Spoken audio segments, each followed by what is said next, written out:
Okay, I'd like to call the special meeting to order, please. Motion to go into open session. Councillor Kiefer, Councillor Armstrong, all in favor? It's carried. I'm going to read the kind of statutory statement for the members of the committee, but particularly for our delegations and the audience here today. The purpose of today's meeting, public meeting, is to receive comments from the community on a proposed amendment to the regional official plan. Today's public meeting is required under Section 1715 of the Planning Act. The notice for this public meeting was advertised in the Record on April the 10th, 2018, in the Woolwich Observer on April 12, 2018, and in the Cambridge Times on April 17, 2018. The notice for this public meeting and the proposed amendment were also posted on the Region of Waterloo's website. Delegations will be heard today, but no decisions will be made.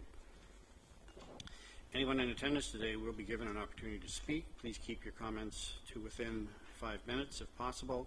Delegations are reminded to give their full name at the beginning of their presentation. Anyone speaking on behalf of a group is asked to please indicate the party that they represent. Regional staff will summarize any comments heard today as part of a future report to Regional Council. This future report will also include staff's recommendations regarding the proposed amendment. If you wish to be notified of further meetings on this amendment, please add your contact information to the sign-in sheets provided at the entrance to the chamber.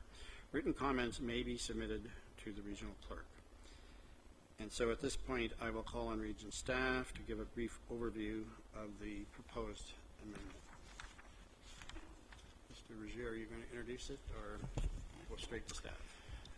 Our lead planner on this project, Jane Gurney, will be giving the presentation, followed by our consultant, WSP. Welcome, Jane. Thank you. Good morning.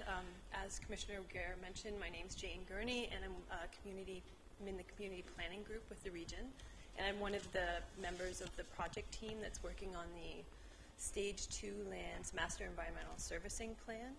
The project includes a number of components, and it will ultimately result in a master environmental servicing plan, and for up to 170 hectares of land, which are proposed to be designated as urban area through the proposed regional official plan amendment being considered today, or presented today.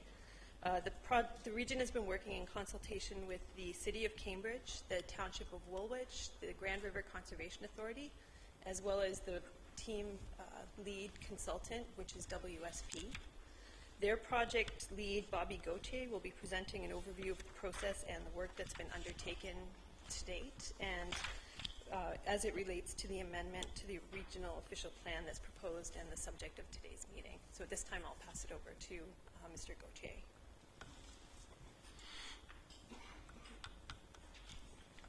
Welcome, Mr. Gauthier. Thank you. Good morning, Mr. Chair and members of committee.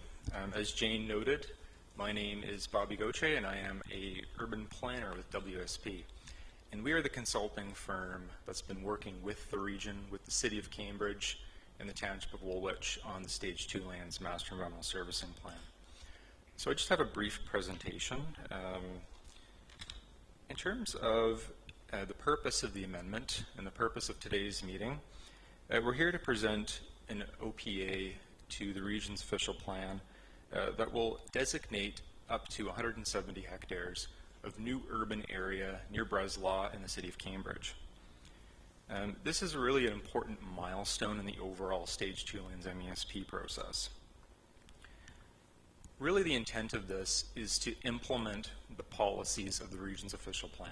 So if you open up section 2B3 of the region's OP, you'll find some directing policies which require the region to implement or to designate up to 55 hectares of land in the vicinity of Breslau and up to 115 hectares of land in North Cambridge. So we're really acting on those policies and implementing those policies.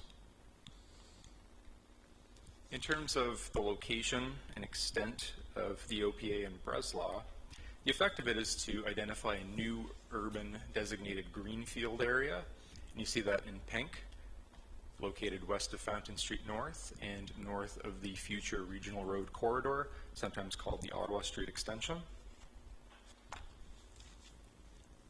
In terms of the land use and the effect of the amendment, what's being proposed is really a logical and contiguous extension of the existing community of Breslau to designate up to 55 hectares of principally residential uses.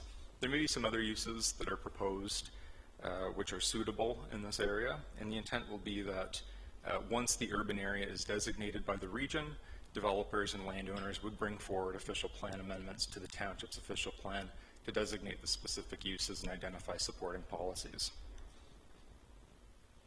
In North Cambridge, the effect of the amendment consists of a few different things. The first is the identification of new urban designated greenfield area located northwest of Fountain and Middle Block, and you see that large pink area in that vicinity.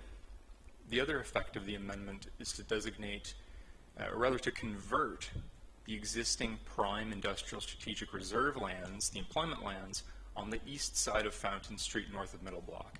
And you see that block identified in that vicinity. And since we are converting from employment to other uses, that gives us an opportunity to identify employment areas elsewhere. So we are identifying a new employment block on the east side of Fountain Street south of Middle Block Road, as well as a new employment block on the east side of Speedsville south of Middle Block Road. The effect of the amendment is really about creating a new complete mixed-use community. And that's sort of the concept behind what's being proposed here, is this idea of having a new mixed-use core centered around Fountain and Middle Block, supporting not only the residential uses that are proposed, but also helping to integrate the residential uses with the employment areas to the south and to the east that are planned.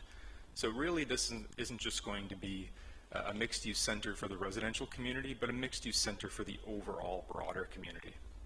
And like I said, there's a couple of employment blocks being designated since we are converting employment uses to other uses. And the one thing I'll note too is that the intent of the overall Stage 2 Lands MESP process is to develop a secondary plan. So we will be developing very detailed policies to guide development, environmental protection, housing mix, densities, so on and so forth, and proposing an OPA to the City of Cambridge official plan. In terms of the process and I guess how we got here, how we got to a proposed urban area, like I said, this is an overall component of the Stage 2 Lands MESP process. We've conducted 4 public consultation centers to date, not including this meeting. So we started the project back in 2016. We presented a subwatershed study at the end of 2016, which is also a very important milestone because that was when we proposed the environmental constraints and linkage areas and so on and so forth, which provided an important basis for developing options for the urban area. And then in November, we presented options for the urban area and land use, November 2017, I should say. And then in March, just a couple of months ago, we presented a preliminary preferred urban area and land use structure. In terms of the rationale to support the official plan amendment, there has been a planning rationale report prepared. It is linked from the staff report. The other thing I'll note about the rationale is that we've addressed the requirements of the region's official plan. So the ROP requires 2 things to be completed before we can proceed with an urban area designation. The first is the completion of the subwatershed study, to gather the environmental constraints, and that's been done. The second is to complete a planning process to determine suitable land uses. We've completed that requirement as well in terms of all the public meetings that I noted, as well as the completion of the planning rationale report. So the planning rationale report, I'll just quickly summarize some of the salient points of the rationale. But the intent of the rationale report was to examine and consider what the options were, to look at all the planning policy context guiding those options, identify what the feasible options were, and then the identification of evaluation criteria, followed by the subsequent analysis of those options with the recommendation for a preferred urban area. So one of the aspects of the evaluation criteria is that the preferred urban area must implement the subwatershed study. We certainly find that the proposed urban area accomplishes that. Another aspect is ensuring that we're providing feasible development opportunity, a compact development form in a complete community we find that the proposed urban area certainly achieves that. You know, in both cases, Breslin and North Cambridge, we are proposing a very contiguous, compact urban area that will contribute towards an overall complete community. Ensuring compatibility with adjacent uses, we certainly think there's a lot of opportunity for that in terms of developing more detailed policy. Capitalizing on planned infrastructure, you know, we've done some technical analysis to date, and we're satisfied that these urban areas can be efficiently serviced. And also because this is a complete, compact community, we think that the preferred urban area best supports active transportation and transit, helps to create a critical mass for future transit. In terms of next steps, so we will obviously consider all the input today and look forward to hearing all the delegates. We'll finalize the urban area delineation as well as the planning rationale report. And the intent will be to bring forward the final regional OPA by June of 2018 for Council's consideration to adopt. We will be continuing to advance our work on the Stage 2 lands and Master Environmental Servicing Plan. And also, once the urban area is designated, we will be looking to advance the secondary plan for North Cambridge. So thank you very much. That's the end of the presentation. Okay, thanks, Mr. Gauthier. Does anyone on the committee have any questions for Mr. Gauthier? Okay, seeing none, then we'll turn to the delegations. We do have currently listed 17 delegations, so I would ask for as much brevity as people can muster.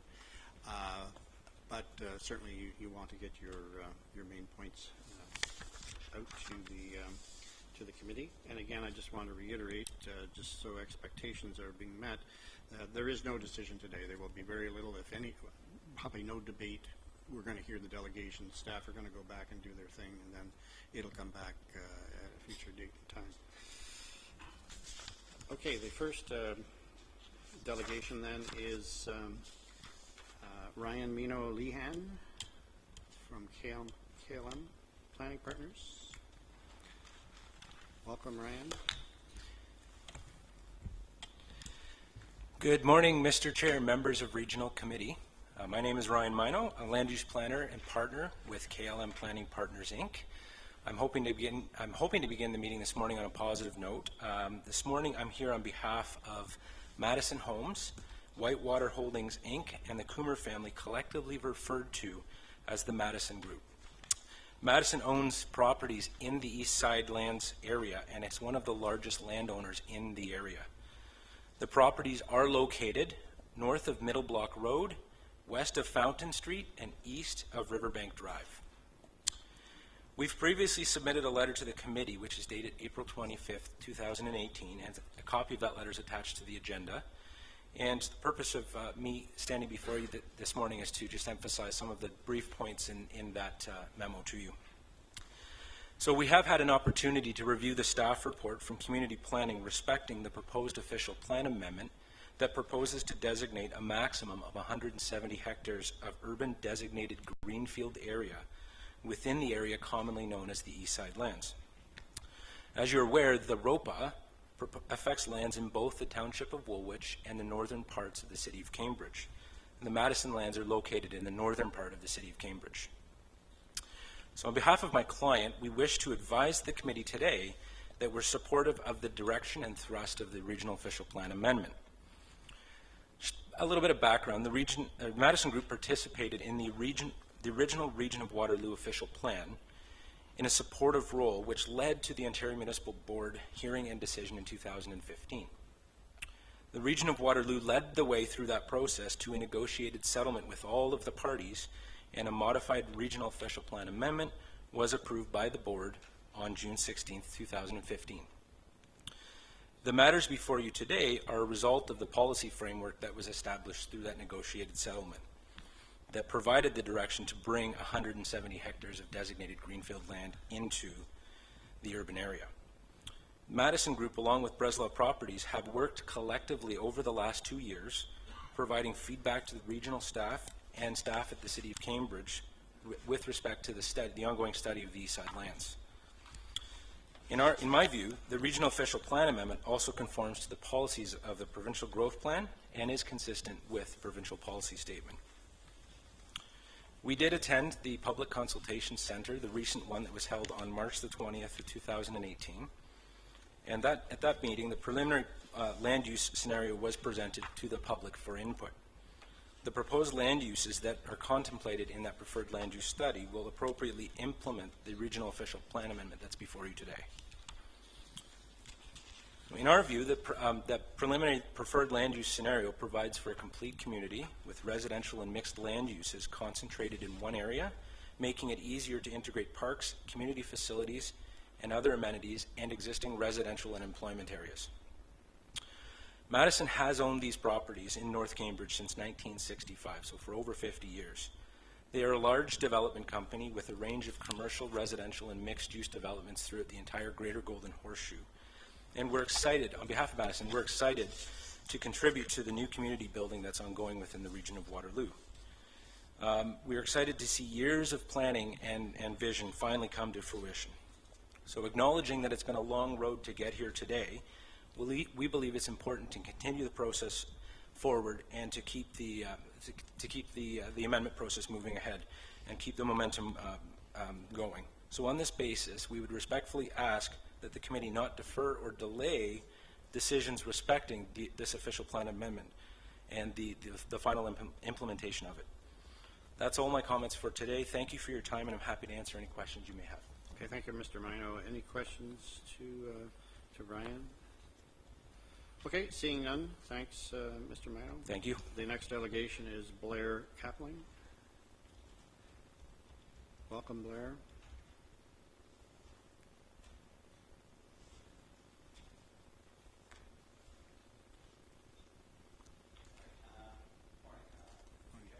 My name is Blair Kapling. I'm a member of the Shirey family who operate a farm at 4650 Fountain Street in Cambridge.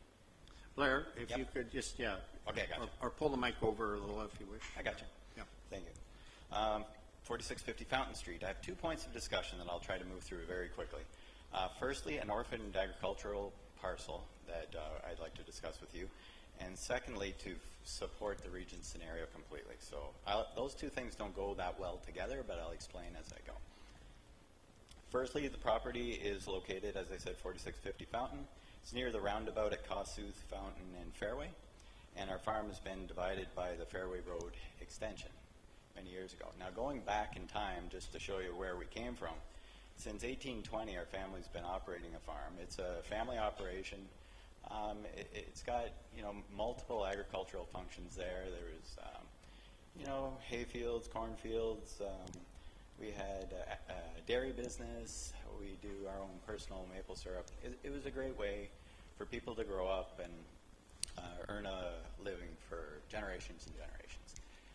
But basically, as development has been closing in around, that way of life is gone. One of the bigger things that changed that was the road going through the farm 4 or 5 years ago there. Now, I have to say, to be honest, the region dealt with our family very well, upfront about everything, very fair to us the whole time. But the reality is, a split farm is very difficult to operate. And that's part of why I'm here today. So just a picture of the bridge being built, that's from our field. And this is showing where the road is today, going right through some open agricultural land. Again, not ideal, difficult to operate at this time, not the best situation. Now, moving to 2018, we have the preferred land use, and again, we are fully supportive of what the region's doing here. I just have to make a point. We do, if you see the red surrounded areas there, one section is designated for expansion into a residential type of use. The other section, up to the north a little bit there, is a remaining agricultural section, which, just to give you a different context of the uses, like just generalized uses around there. We have airport land, Kitchener, we have the proposed residential and mixed, which when you zoom in on it, it's kind of closing in on us. And with this one section of ours in the middle there, not designated in any way, it's going to make things even more difficult with just about 10 to 12 hectares up in that corner, surrounded by Fairway Road, can you envision a combine trying to enter our land, which is on the left, down Fairway? It's too busy. Cars coming around that corner at like 80, 90 kilometers an hour is not what you want. The northern parcel from Fountain, but Fountain is a bit of a gong show at times. It's, again, trying to get agricultural equipment in there with the traffic volumes that we have is not ideal. So when you take a look again, we have Fountain Street, busy artery. Fairway Road, 4-lane divided, almost highway. We have a river on the other side. And basically through the process, we are kind of left hanging there to operate this little parcel. Now, some folks decide to run a hobby farm or something, and they're choosing to take a loss over time. We had a viable agricultural operation that over time has, taken some hits. So to be really quick, we did provide a report. It is in your package around page 72 to 86. So if you want to have a look at that anytime, that would be great. So just as a quick summary, I just wanted to talk about that orphaned agricultural parcel, the traffic, and it's just not viable for us to operate. So we're looking for assistance in that way. Part 2, back what I said about the bridge, and for decades, the region has been very fair with us. We have nothing but good things to say about their process, how they've considered our comments, included us in their processes. But we are just concerned that the sound regional practices that were put into this overall process might be disturbed through this process. And that's my second point I'll quickly move through. So my experience is the best solution for all is generally the one that the staff work for years on with consultants, processes, matrices, and all these things, a consultation, and they work to find out what is best for the region. That is their sole purpose. And I feel they should be supported in that because they are doing the best they can for the region moving forward. I have a bunch of points about the plan and the benefits to it. It protects the Riverbank Drive community, the scenic route. It also provides a compact and contiguous form of development. Like you can see the shape here. It is compact. It is doing exactly what was intended. It recognizes the rural residential area and takes steps to protect that and blend it into the new residential area. It provides an area that achieves the density targets. You don't want to spread things out all over the place. You want to keep it tight for a couple of reasons. Also for the extension of services. It's better to have everything in one chunk. And the final bit is a walkable, connected community. One of the best points I feel is with the bridge there, we live in Kitchener, but the farm is in Cambridge. The community is connected. The grandkids bike out to Grandma's place. It is great. And if we had a residential development right up against that, you would just flow from the residential of Kitchener into Cambridge without disruption, which I think is best for binding the region together. So our understanding is local landowners didn't get included in the preferred scenario and are looking to mount a challenge. I understand that 100%. I would do the same thing. But some of these landowners also, have some sway in being developers. So they have a little bit economic benefit and knowledge benefit beyond the normal residents. So our request is just please ensure that all the work that went into this by regional staff is respected as the best solution. We aren't getting exactly what we want as our family, but we do understand the background behind it. So in conclusion, my 2 points. Please we understand why inclusion of the northern parcel is not likely as part of this process. We requested in our letter commercial or other designations, but in discussing with the staff, we're understanding that would be ideal for us, but at minimum, we're looking for some wording to help us moving forward, that we aren't forced to, in a non-viable way, operate the farm for like 10, 20 years. That is just not really fair to put us under that, because to bring a sharecropper in, we will have to pay them to do such a small parcel. And long term, it's a losing proposition to keep the land up. And the second part, as I had mentioned, Although we didn't get exactly what we wanted, we still fully support the region's plan. We understand what they're doing. They have been fair with us before, and we just want to convey that support. So I'd just like to thank you for the time, and if anyone has any questions, I would be happy to answer them. Okay, thank you, Mr. Capling. Any questions to Mr. Capling? Okay, seeing none, thanks, then Blair. The next delegation is Joseph Puplo.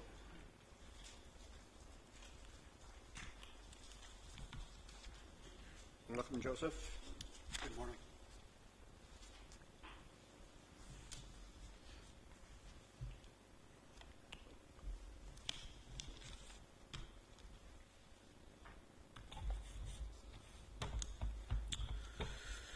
Dear Chair, Mr. Tom Galloway, and members of the Planning Committee, on behalf of our land holdings, Laura Pupolo and myself, Joseph Pupolo, we are submitting our comments and suggestions as a follow-up to the Stage 2 lands public consultation of March 20th. And for this meeting, the May 1st statutory meeting for the ROPA Amendment 2031 for Cambridge. In our presentation, we will show the following.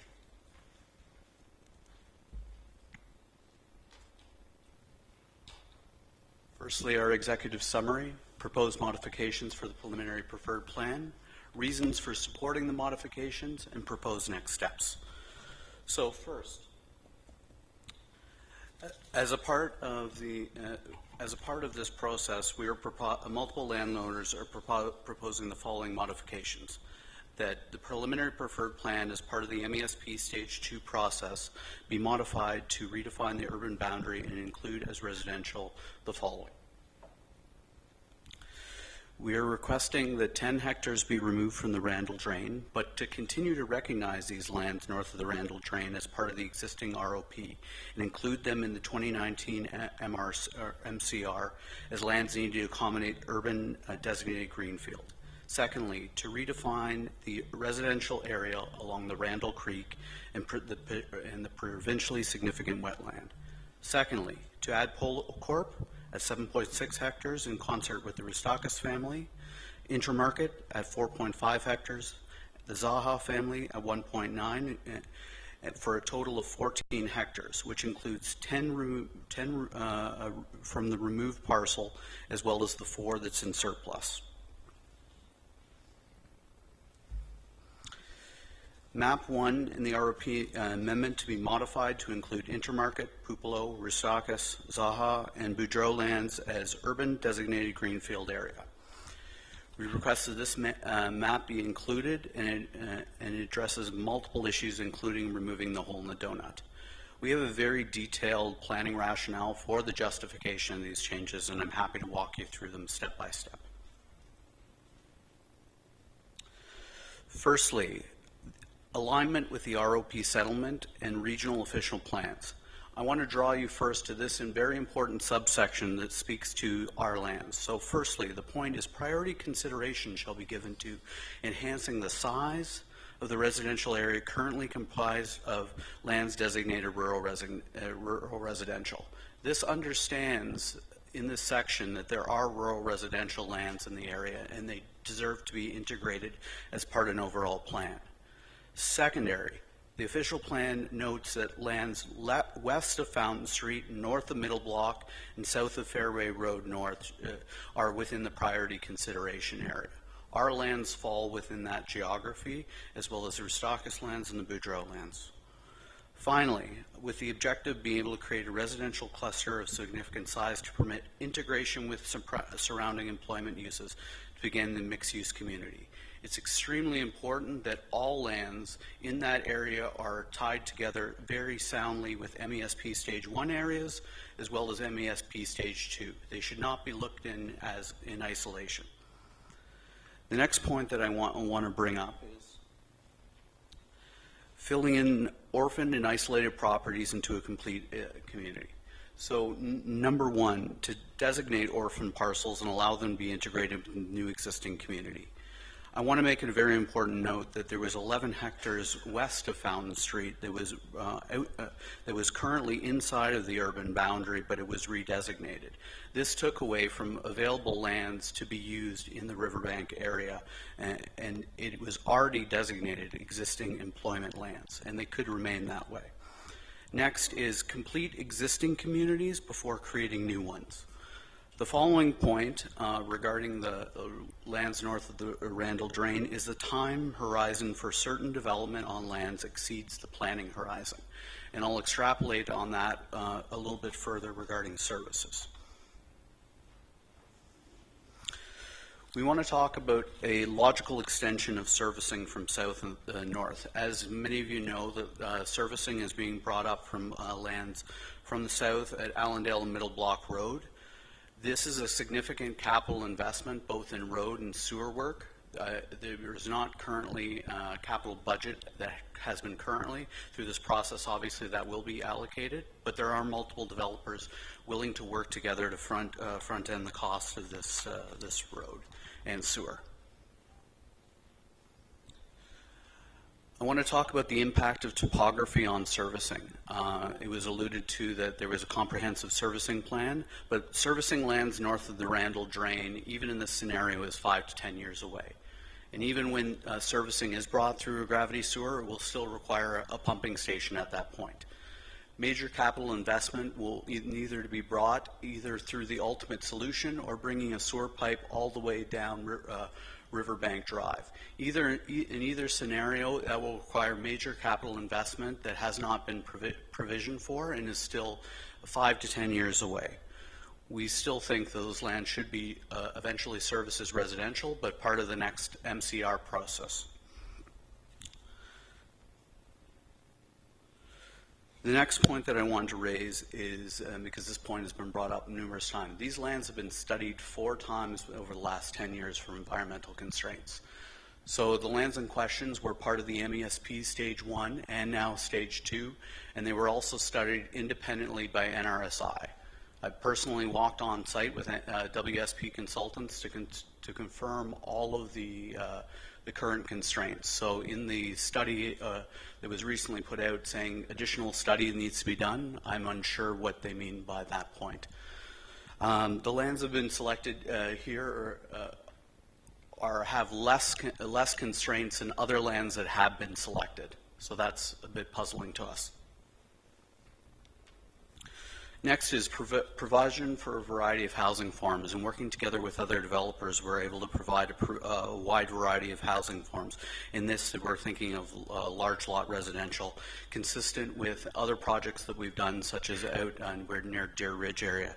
This is an excellent example of the type of development that we've undertaken in the region before, incorporating natural heritage features, trails, existing communities, and integration with the Grand River. We have other justifications. This is the most compact of all the urban forms, is the most efficiency from a servicing perspective. I provided you a supplementary report based upon there from CHC Planning regarding the Heritage Report and the Scenic Report and their evaluation. They conducted a detailed report in the spring of this year, and they provided supplementary material for you guys to read based upon the report that was provided. This plan also provides for minimal traffic onto a riverbank, as it is extremely close to the proposed north-south collector roads.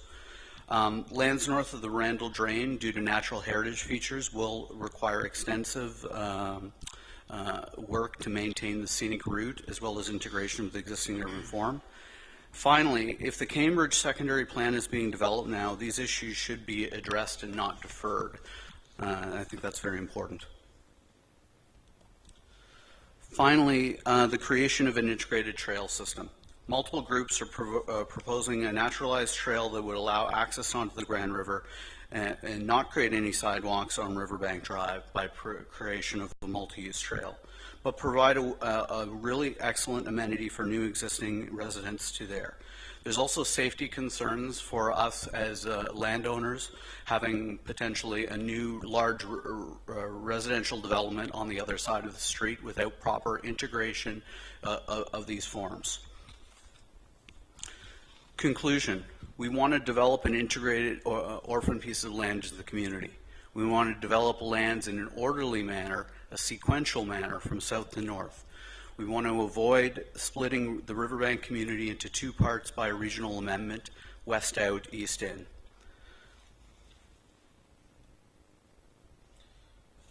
Finally, our recommendation is that it is our position that the proposed suggestions to the Map 1 of the ROP amendment conforms to all ROP policies that were adopted by the region of Waterloo on June 6, 2009, approved by the OMB in June 18, 2015, specifically the policy that states priority consideration should be in lands west of Fountain Street to the Grand River.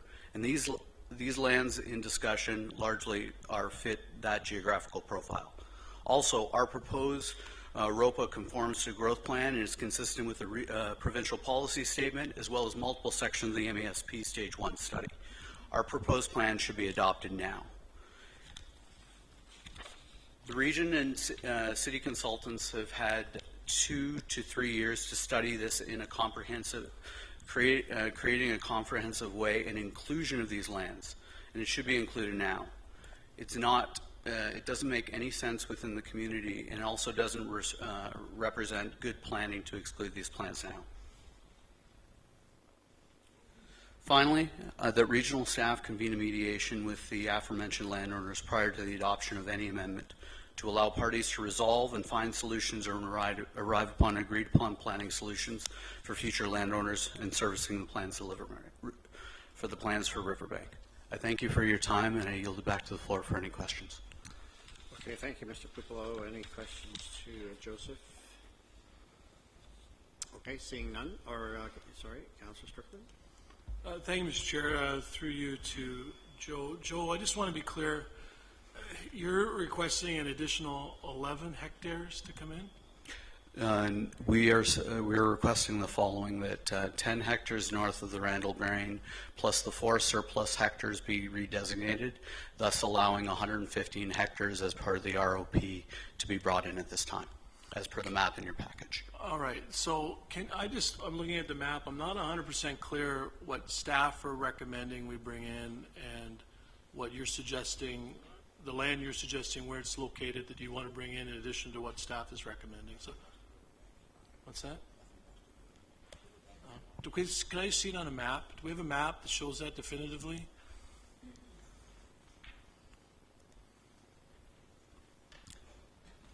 I think in Mr. Gautier's presentation there, isn't it? So the lands that we're speaking about, not sure if there's a laser pointer, but I'll give it a shot. The lands north of the Randall Drain. Lands north of the Randall Drain someone's fighting me with this. Lands north of the Randall Drain still be included as priority consideration in the upcoming MRC. Four parcels be included now and integrated into this community. I see. To create the urban area line at the Randall Drain, which there's many reasons to stop at a natural feature. Okay, that helps. Thank you. Okay, thank you very much, Joseph. The next delegation is Mark Kinderchuk.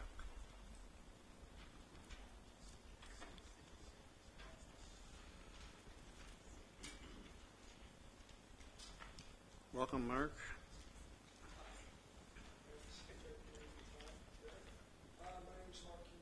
I'm the president of Intermarket Developments. We're a developer that's been active in Waterloo region for 25 odd years.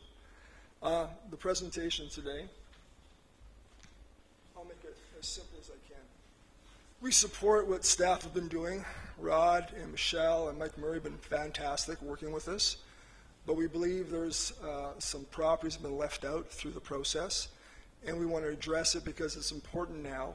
We're trying to complete a master plan that's going to come to fruition after a long period of time, and we think it's important it's included.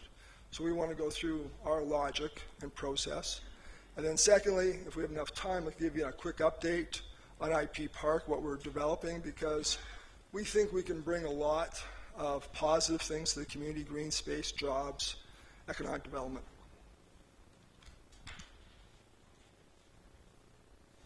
As background, this is one of the things we kind of get frustrated with when we talk to consultants. We've been at this for 11 years. And so when we talk to consultants get dropped into a project, they kind of look at us blankly and go, why are you in such a rush? I go, well, it's been a long time. We've been trying to finish a comprehensive plan for 11 years.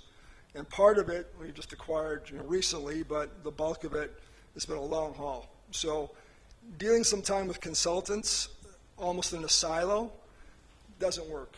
And we're really trying to do, we think, the right things with what we're trying to develop here. And sometimes they don't listen or want to talk about things that need to be at least addressed.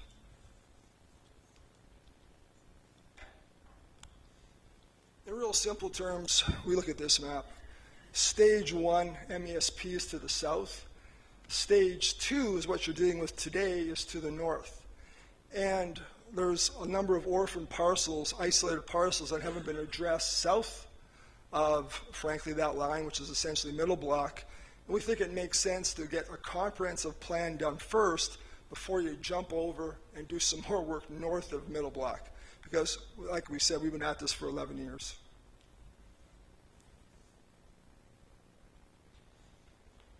Here is an outline of our master plan. It essentially goes from the south Highway 8 all up to middle block.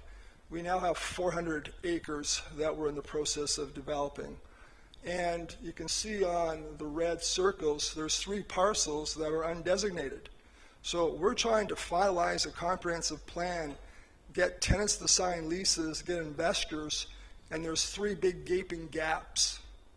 And it becomes more important because they front on riverbank. And so we're trying to work with the residents and give them confidence that we want to create a transitional area, but they're not included in the plan. And they're missed last time, and they're being missed again this time. So all we're saying is, talk about comprehensive planning, let's finish what we started 11 years ago before we jump north the middle block.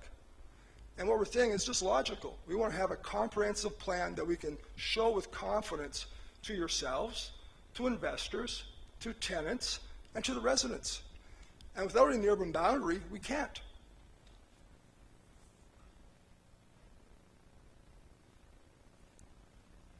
So here's the details. We have 3 parcels on riverbank, and we had a City of Cambridge Council meeting, and the residents came out and made a very valid point. They said, we don't think there should be industrial facing on riverbank. We agreed. Staff wanted a lot of industrial, and this is where consultants want everything to be employment. Well, there's transitional areas, and we agreed with the residents. We actually think it's a very valid point. And so what we did is we took our top piece, which is number 3 there, which is 8 hectares. We said, we'll make that open space. Because of a scenic route, we won't even think of development, we'll make it open space. That's 8 hectares, that's a lot of land. The bottom 2, 1 and 2, we said, there's really 2 options. It can either be industrial, residents don't want it, we don't want it. Or it can be residential, which is what's adjacent to the residents. So we say, it's pretty simple. We look at the balance. We're willing to work with staff to get the final form, but when consultants say it's too complicated, I go, it's pretty simple.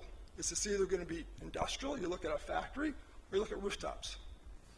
So we want to keep it simple. We want to work with the residents. We've had a great relationship with staff, but we get frustrated when we get left out and there's big holes in our plan. And this is where you want to try and get a comprehensive plan for intensification and do the right transition areas.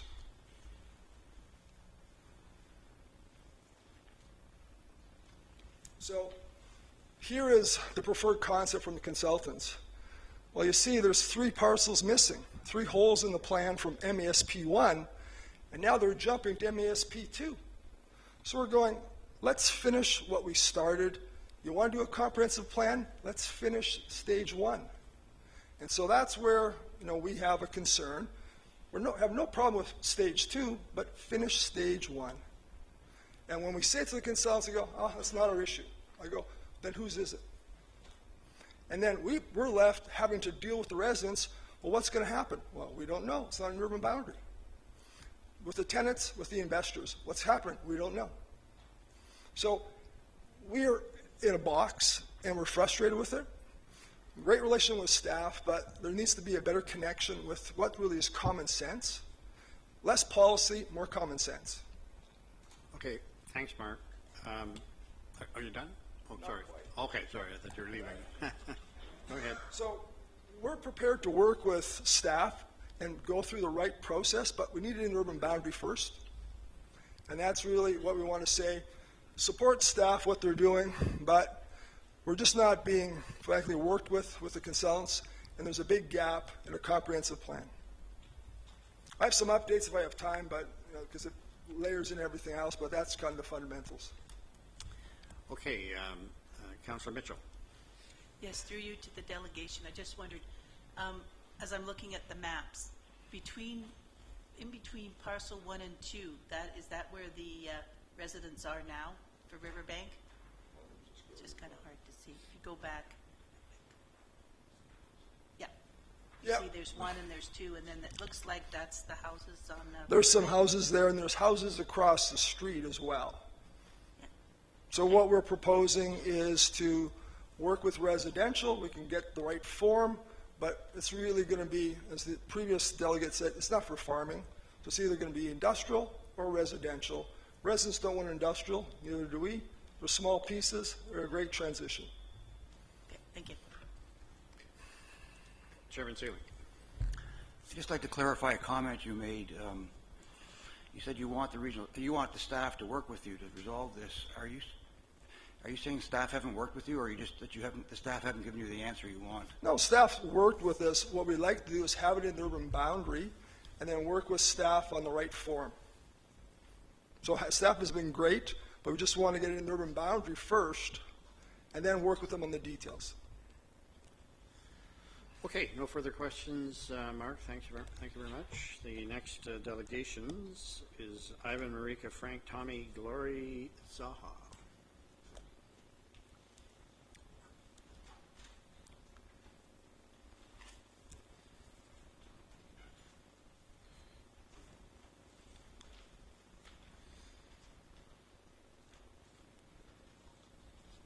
Welcome, the Zaha family. Zaja. Zaja, okay, I'm only going by what I heard earlier. No, Zaja. that's fine. That's fine. So, good morning to Regional Council and staff and Chair. Thanks for having us this morning.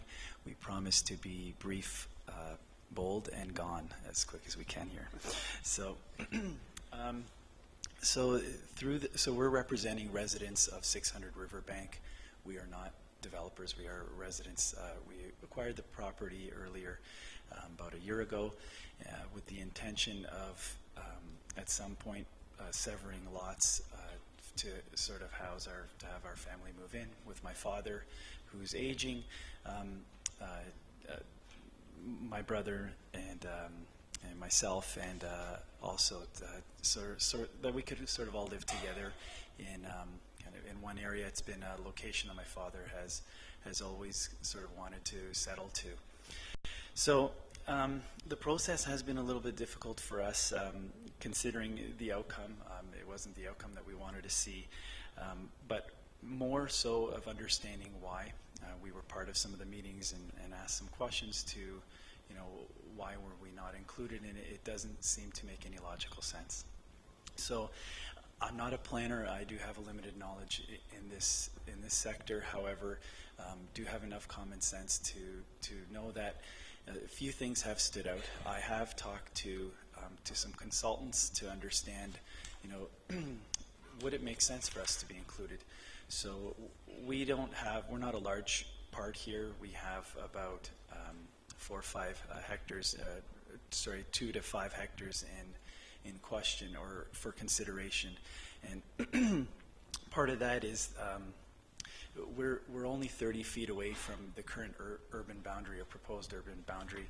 We're also 100 feet from the trunk sewer pipe, which also could be gravity connected gravity feed, which is, in our understanding, is positive. Hence, we wouldn't need any sort of a pumping station or anything of that nature.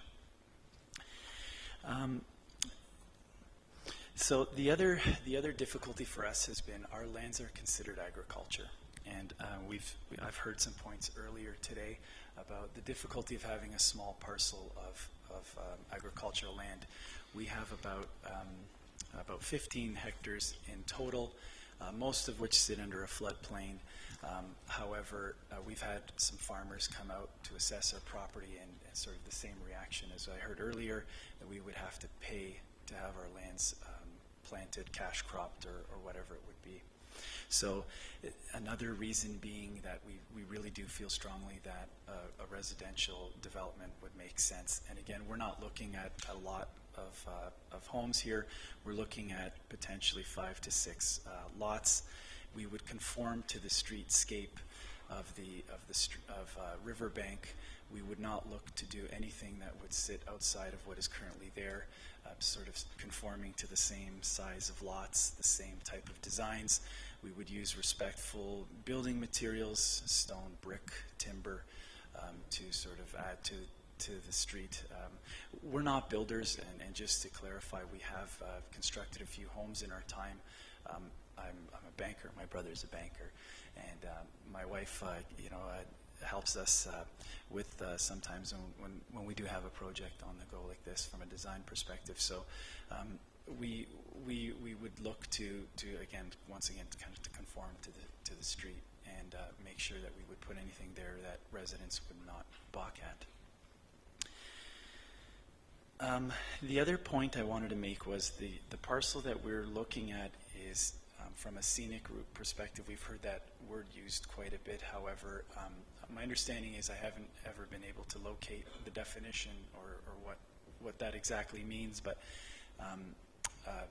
a scenic route for us, the lands that we're looking at potentially or having included in the urban plan would have very low impact in terms of the view on the river. The first part of our property, as you kind of come into the bend, is you get a great view of the river, and that is not something that we're looking to obstruct. The other thing I just wanted to note, kind of final point, we saw the Polo Corp presentation earlier. There was discussion and proposals about putting some walking paths that would come to the river. We would be ones that would partake and donate some of our lands to make that happen. I really do think it's an important piece. When you think about where is the access to the river for residents, we're looking at 1,000 homes being put in potentially in the area, and having that access to the river, I think would be a great enjoyment for everyone. So I wanted to highlight that point also. So I guess just in conclusion, as a resident, as a family, we just want to have the same consideration as other residents, as developers. And when we look at Riverbank was also at one point a large parcel of land that was severed for family members. So our ask today is to be considered and for there to be reconsideration to the boundaries. Thank you. Okay, thank you, Mrs. Edge. Any questions? Councillor Redmond. Thank you, Chair Galloway. I'm really having a hard time envisioning. I'm wondering, can staff throw up a map that we could see where this is in Riverbank? Maybe not. And to the delegation, can you just clarify, because I heard you talk about 2 to 5 hectares and then 15 hectares. Of the 15 hectares that you own, how much is its floodplain? So of the 15 hectares that we own, about 10 hectares are under the floodplain. I would have to confirm the exact numbers, but I know that it's about that, around there. So Frank, if you could just point on to that. So it's on the left side of Riverbank. Yeah. Okay. So it's where the tip of the So creek. on that picture, it's below Middle Block Road, the extreme left-hand side, that little triangle of gray or white. Yeah. Okay, thank you. Okay, no further questions. Thank you very much. Thank you. The next delegation is George Rusakis.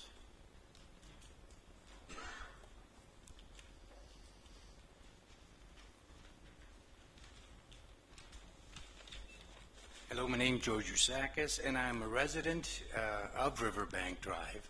and our property lies on the west side of Riverbank along the river.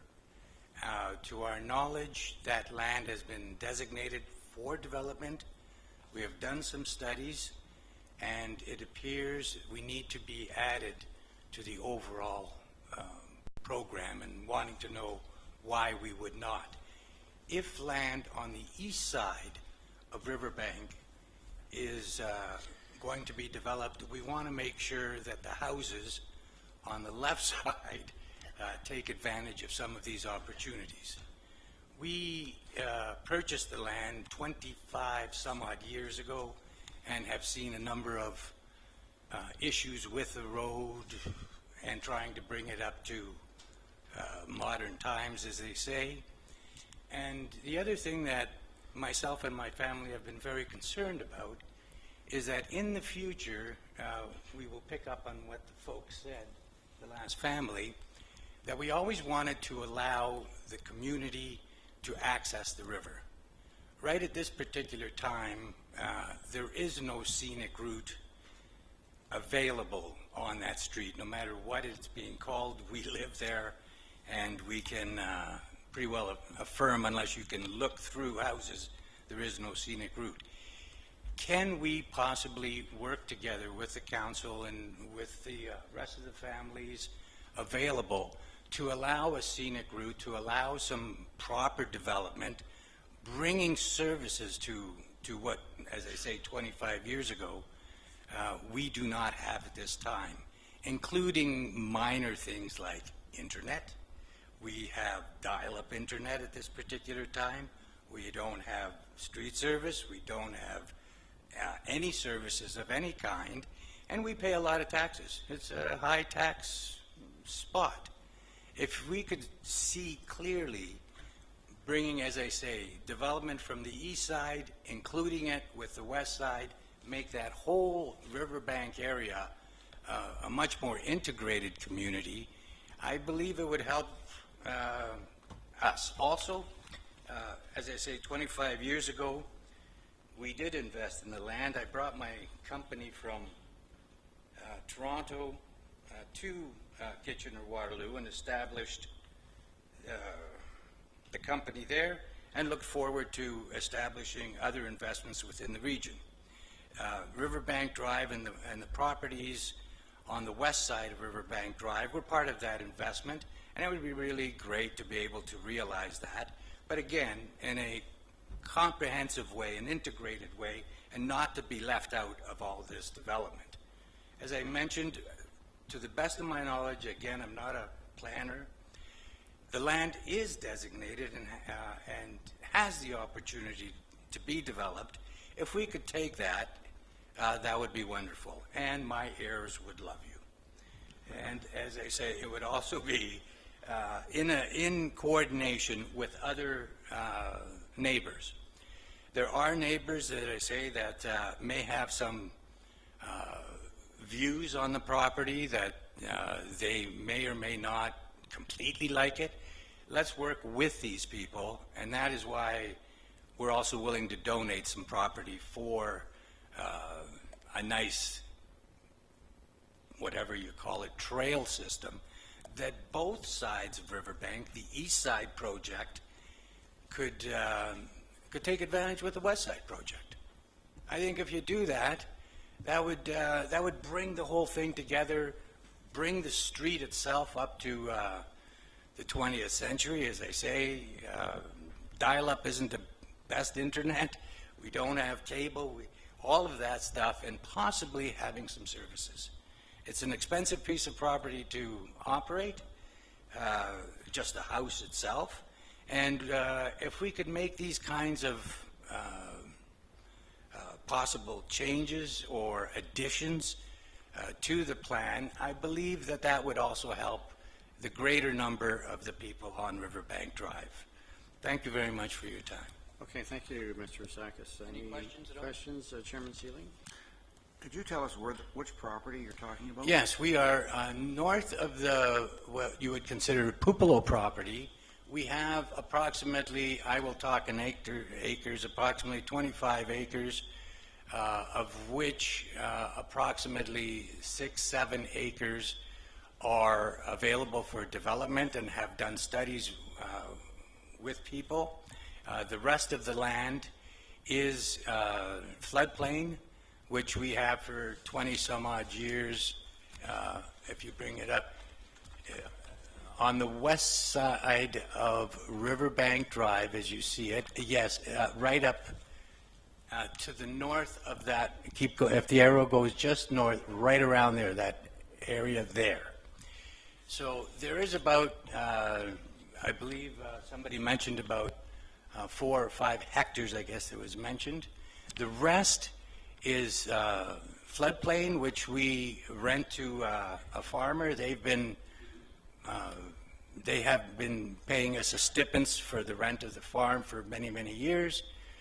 And trail system could be provided on the north, on the south side, and west of Middle Block up to the northern side where our property is. So approximately 5 developable acres, 25 total acres is the property. Okay, thank you, Mr. Sakis. I have no other questions.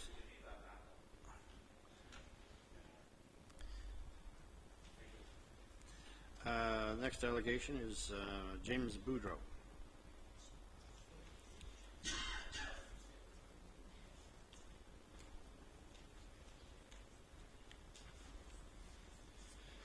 Good morning, everyone. Thank you for hearing me here this morning. My name is James Boudreau. I'm a resident and owner of 1000 Riverbank Drive in Cambridge on Riverbank, of course. And I've been a realtor and a broker for 15 years. So I feel I have a bit of a different perspective than some may have here. I've also worked for a local land developer for several years and been involved in a variety of projects. So what I wanted to speak to you about today is in support of a well thought out and planned residential development that includes land east and west of Riverbank Drive. I would in particular support the modified option as presented by Joseph Puplo today.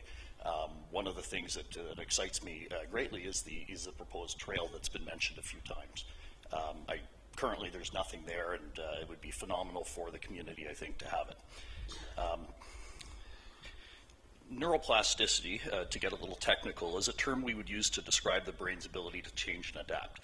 This can translate into the ability to see things from different perspectives. I entered the commercial real estate industry because I thrive on seeing potential in the land the way it could be, not just the way that it is. Furthermore, I believe the change is good and should be embraced. It just has to be done in an intelligent way. I believe it would be a mistake to not plan for these lands now, as it could enhance the existing residential neighborhood through upgraded infrastructure, amenities including trails and a pedestrian-friendly laneway, potentially on the road or off the road as has been proposed.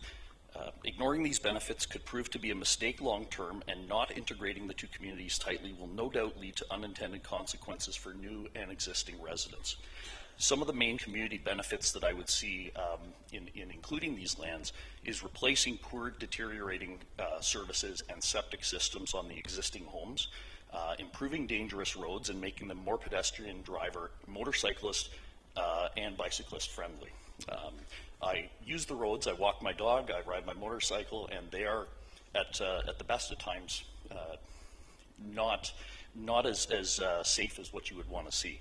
At other times, I've seen roads that have been flooded over, that you have to drive in the middle of the road because you can't see pedestrians walking, and I really think that this is something that should be addressed.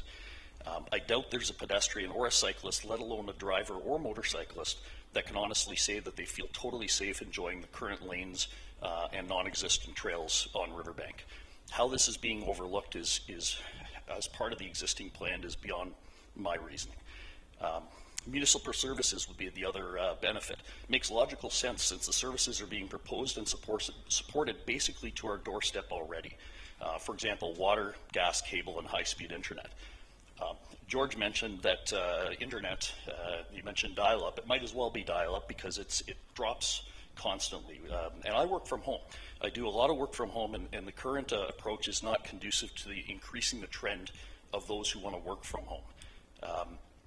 presently, my internet is substandard. I don't know if any of you know the numbers of internet, but 5 megabytes a second is what we get, and that's on a good day. The new condominium projects in Waterloo are being proposed, and they're 1,000 megabytes. So just to give you a bit of context there, it's very difficult. It poses me a problem on a daily basis for my work. I think the enhanced enjoyment is another feature that shouldn't be overlooked in with the potential development. And despite the beauty of Riverbank Drive now, I feel it could be enhanced even further and made enjoyable for even more residents. It'd be better for the overall community and make it a very desirable place to live. It already is. I think it would make it even more enjoyable to live. And I think also there's some people that are concerned about development, but it can also increase property values, especially if you take homes that are not on services currently and you put them on services. Having attended the public open house on March 20th of this year, I was quite frankly surprised that although city councillors seem to be supportive of development west of Riverbank Drive, the option presented to them by the landowners, in particular Joseph Pupolo, were not shown or discussed. At PCC meetings, I kept asking for criteria of selection and getting mixed responses or no responses. As a real estate professional who's constantly evaluating properties for clients or for myself, it almost feels like staff has already picked the lands and they're working to justify it rather than picking the most logical lands. The decision criteria for a selection in a few cases seem to contradict the lands that have actually been selected, and Joseph alluded to the Randall Drain and the logistical issues of servicing north of that. It's extremely confusing and frustrating to me as a professional in this space and as a landowner and a resident of the area. When I met first with at one of the PCC meetings in December 2016, my land wasn't even included for study, neither was Riverbank Drive at all, and they told me it wouldn't be studied. I was worried that there was a predetermined bias against the lands for whatever reason on Riverbank Drive, west of Riverbank Drive, from inception, and I have hoped that the process would have resulted in logical decisions being made, but this appears not to be the case. Further to the comments made by Joseph Pupolo and in reference to the OMV decision, the ROP settlement seems to be being pushed aside. I think it should be a deciding factor on how to develop these lands, and it seems that for some reason staff do not want to discuss or acknowledge this. That's it. I've asked a few questions, and I still have yet to receive answers for them, but as a landowner, I was hoping to get municipal services to my home. Can the city and the region advise with lands being developed across the street, will we get servicing? Is there currently a servicing plan in place for this? I was told that the servicing plan originally had not been completed, and I'm wondering why the land selected as ahead of the presentation of a servicing plan. When will the servicing plan be available? Will there be exits on Riverbank Drive from the development lands across the street from me? And finally, can you outline the criteria for including some land on Riverbank Drive and not others? These are questions I don't expect an answer to today, but I would like to resolve them at some point. As a realtor, property owner, and a resident of Riverbank Drive, I feel I have a unique perspective. Due to the number of homes that are currently and have been for sale on the street, this area appears to be in transition. For this reason, I feel it's the ideal time for smart development to occur, and this means planning for both east and west sides of Riverbank Drive. It seems illogical not to plan this entire area as a cohesive community. In summary, I would like to again reiterate that I support the modified option as presented by Polo Corp, and I feel it makes logical sense and it will benefit the community overall. Last point I would like to leave with anybody who's maybe in opposition to the development west of Riverbank Drive is that no one would live on Riverbank Drive right now unless that original farmland was severed. We have to do it smartly, but we can't ignore that there's potential there, and I think it's an important point to keep in mind. Thank you. Okay, thank you, Mr. Boudreau. Any questions to James? Okay, seeing none, thank you very much. Kathy Murphy.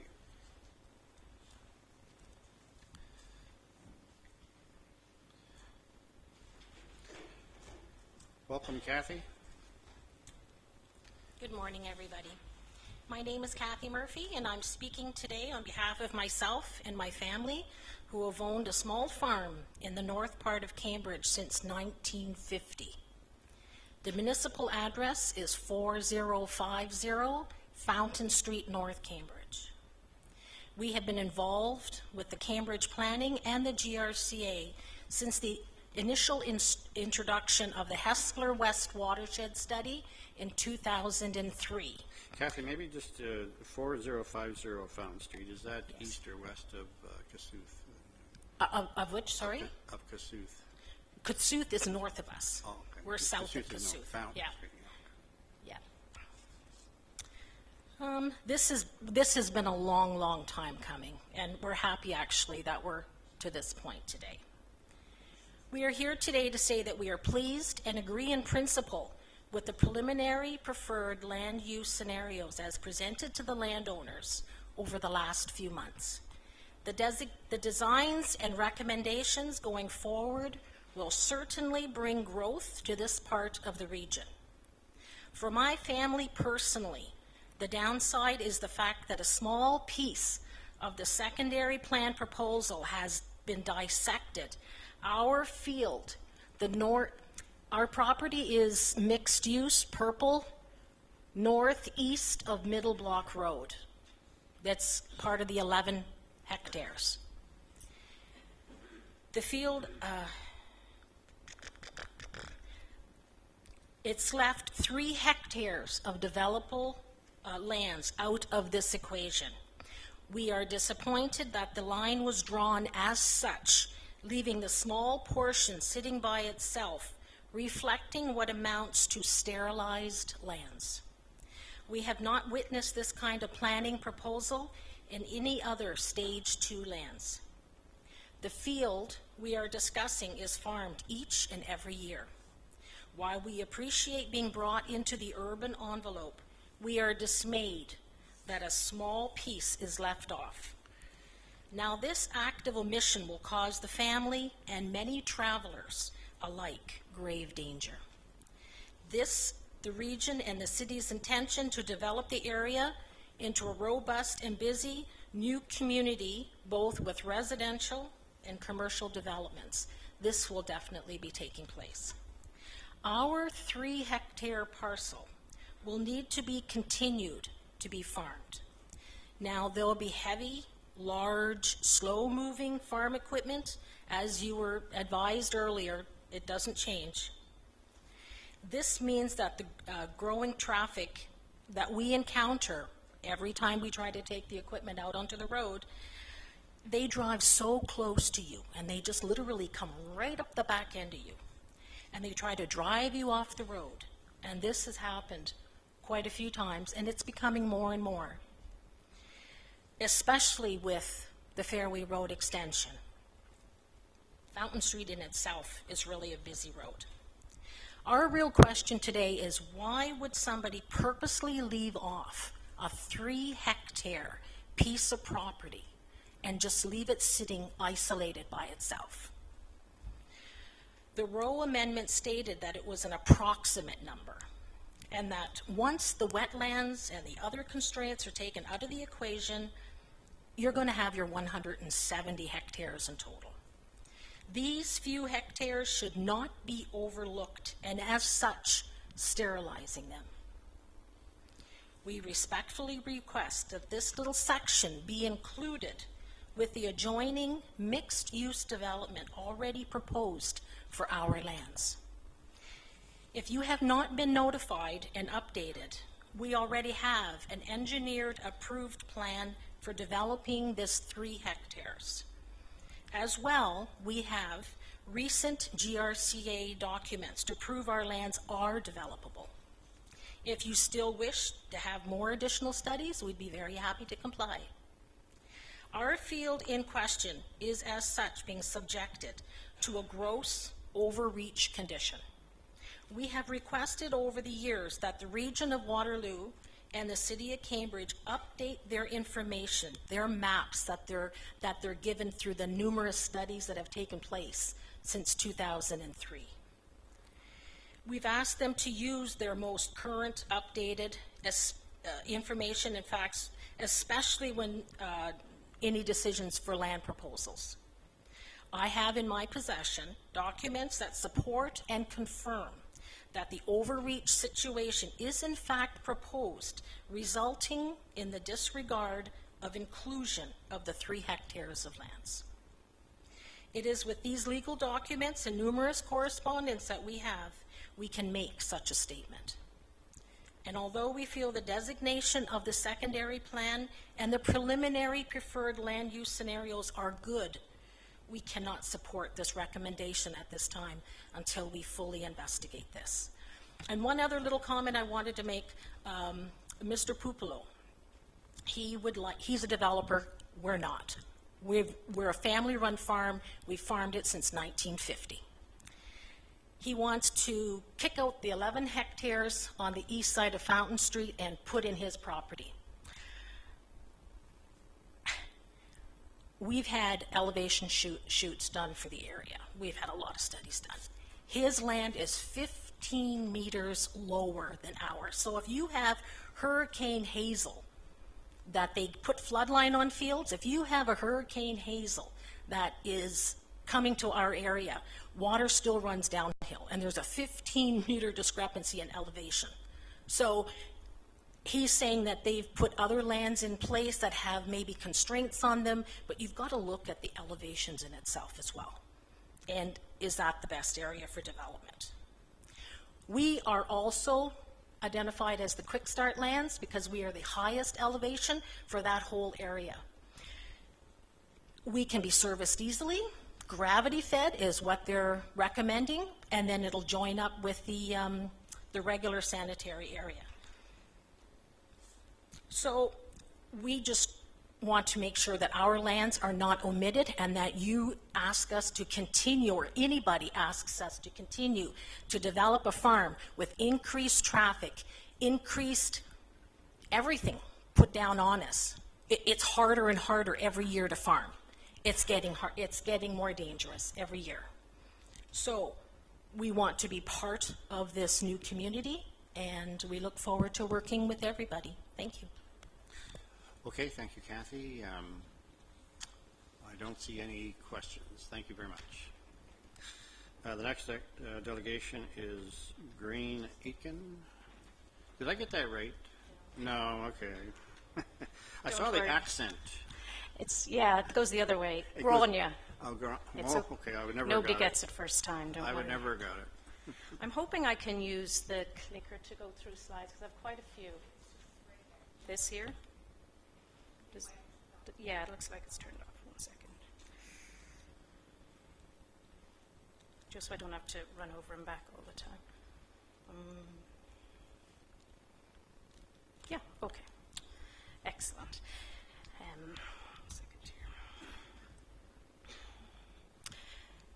Mr. Chair, regional councillors, fellow residents, members of the public, I'm here today to offer my support to the proposed amendment to the regional plan as presented to you today. First of all, I would like to state that I do not stand to profit financially from any changes made to the allocation of the urban boundary as suggested in the amendment. You've heard many submissions today from people who have more of a vested interest financially in this, as well as some others who have many experience of being involved in such a process of this. I, on the other hand, am just a concerned resident who would feel much more comfortable meeting one-on-one over coffee than standing speaking to a large group like this. I've taken a lot of time to read through the reports and materials provided in advance of this meeting. I've been involved in the public consultation process for the East Side Land Stage 2 since I moved to Cambridge from Waterloo last year. Whilst I'm by no means an expert in planning, it looks to me like the proposed amendment has been thoroughly researched and analysed by a team of professionals at no small cost to the region, the City of Cambridge and the Township of Woolwich. When I read the planning rationale report, it became clear that the proposed area for inclusion in the urban area is a solution that best meets the evaluation criteria and the objectives of the region. Now for the full disclosure. Our home is on Riverbank Drive, which you'll see in red here is on the western edge of the East Side lands in Cambridge. The amendment presented today proposes an area roughly contained in the yellow section to be designated within the urban area. You've already heard a lot about this particular street today. I don't think I'm the last speaker, so you'll likely be hearing some more. I see that a number of other Riverbank Drive residents have spoken and will be speaking today on this proposal, so it will be clear to all of you that this is something that is close to a lot of people's hearts. I can't imagine there's many times you see this number of delegations. In fact, there are a number of our neighbours who are not able to make it to today's meeting for various reasons. Work commitments and prior travel plans make it difficult for everyone to make it out to a midweek early morning meeting like this at short notice. They each asked me to ensure that I mentioned that they are also fully supportive of the amendment which has been presented. These people are Ken and Erika Schmidt, who live at 1005, Helena and Yaroslav Pravda, who live at 994, Dale Buller-Power and her husband, John Power, who live at 950, Yitka Volk, who lives at 940, and Doug Snyder, who lives at 790. While my husband and I are new to the area, many of our neighbours have lived on the street for many, many years. In fact, our next-door neighbour, Ken, had lived on the street for over 50 years before his recent passing. We live in a beautiful neighbourhood, which is, as we like to say, the best of both worlds. We're close to the amenities of Kitchener and Cambridge, while our street is distinctly rural. To pick up on a couple of points about living in a rural place, we just moved in last year, and one of the difficulties was with internet. However, we came up with a solution. We now have 60 megabytes per second internet in our home. It's perfectly suitable for whatever we need in the modern age. And we're happy to share that information with other residents who might have some difficulties getting internet. We enjoy being close to nature, watching the seasons and sharing the land with the wildlife which is right on our doorstep. Our street is designated a scenic route in the Cambridge Heritage Master Plan. I can attest to the fact that it is a popular route for walkers, cyclists and touring motorcyclists who enjoy its beauty. James mentioned that people can feel unsafe walking this area. I walk this regularly, and most times I don't even have a car pass me. As we all know, to the front of our property, as you'll see in this photograph, an agricultural landscape stretches out dotted with woodlots. This is one of the Madison lands, and we heard about that earlier. Whilst to the rear, more agricultural land and swathes of woodland reach down to the Grand River. This is the area on the left-hand side of the tree you see it belongs to the Pupolo family, and to the right, the Ruzakas family. This is another view from our backyard in the summertime. Today's proposed amendment would mean that across from our home would become a subdivision. As you can imagine, I'm not really thrilled about that. However, I want to state on the record that I am supporting this amendment. Of course, once the process moves forward, I will want to ensure that any development that takes place is done in a sensitive manner, especially where it interfaces with Riverbank Drive to the west. The planning rationale report addresses this, and I'm in favour of the recommendation in the plan to retain and restore current environmental features at the intersection of Riverbank with Middle Block, as well as locating of parks, stormwater management facilities and other features adjacent to Riverbank Drive, which will minimise change to the rural views.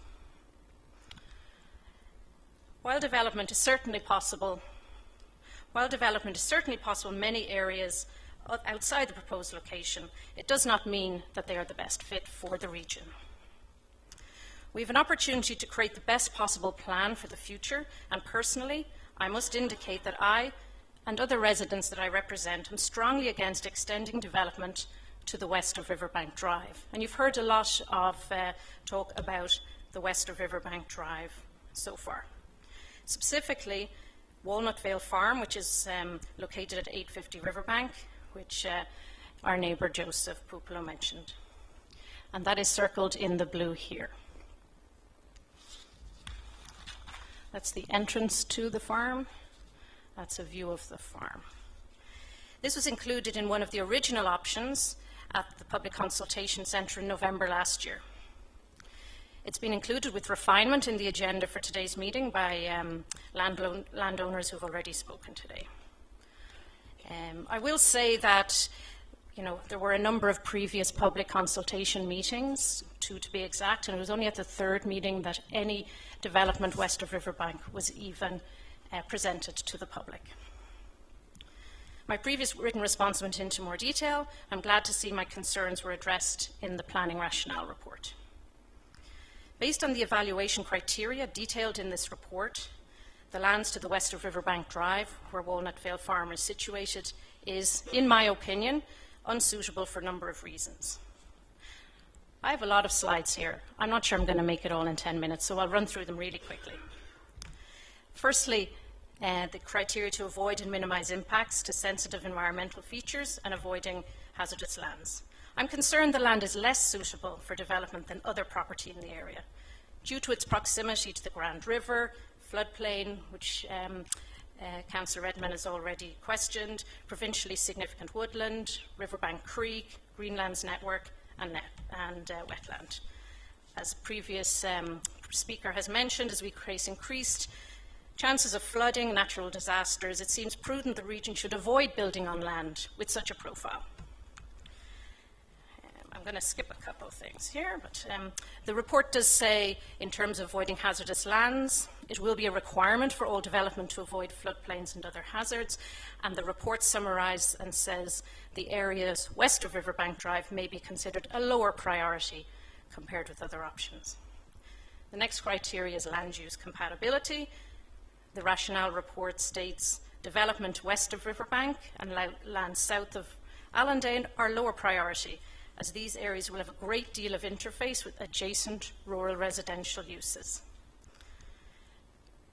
With density, again, lands of Riverbank Drive are a lower priority for achieving this, as the new development in the other across the street would not have the same ability to mix different unit types in the cohesive plan that is proposed at the moment.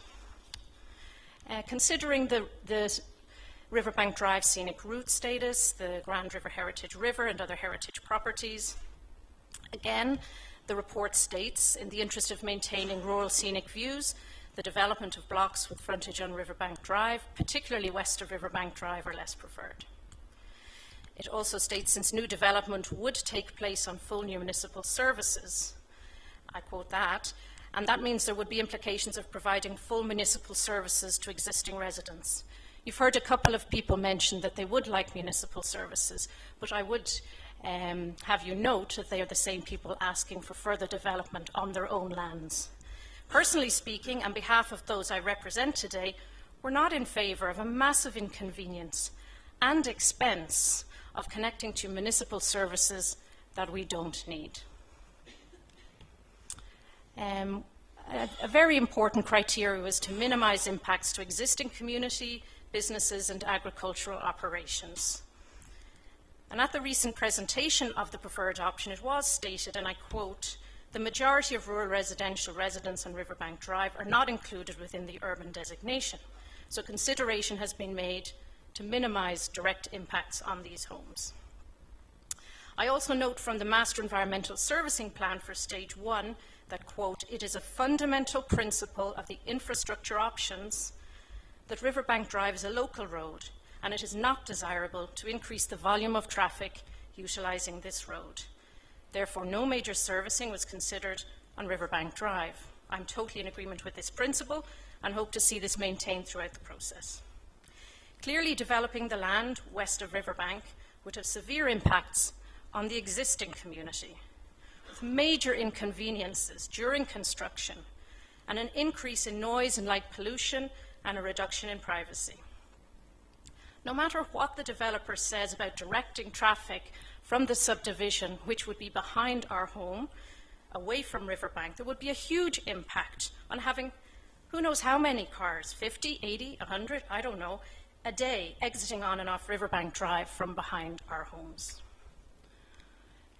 Capitalising on existing and planned infrastructure is yet another criteria, and as I understand, there are no plans currently to extend municipal services nor to upgrade the road. So the land to the west of Riverbank is not in an area where there is sufficient infrastructure at the moment, nor is there sufficient suitable infrastructure planned. Efficient servicing, and servicing has been mentioned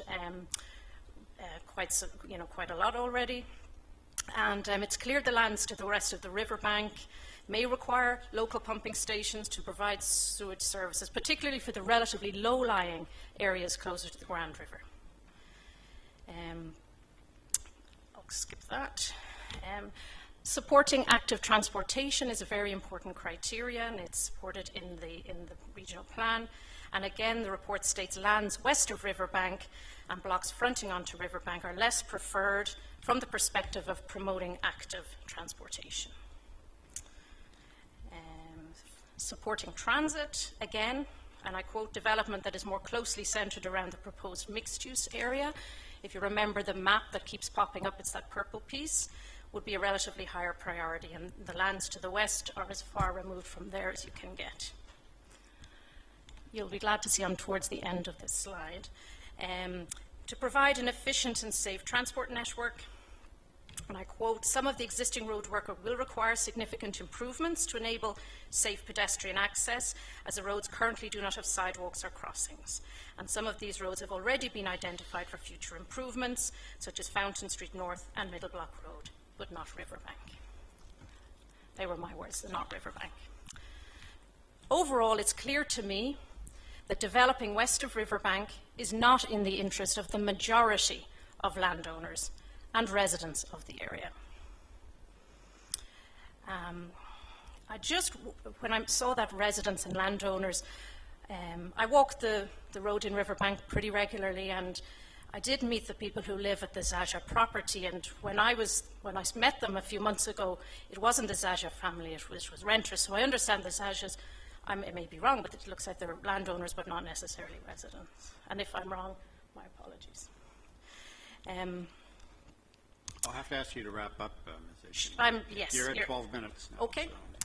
On a more positive note, I was heartened to read in the agenda and hear from our neighbours that local landowners have offered to donate lands for trails in the area, which would be a fantastic amenity for the community.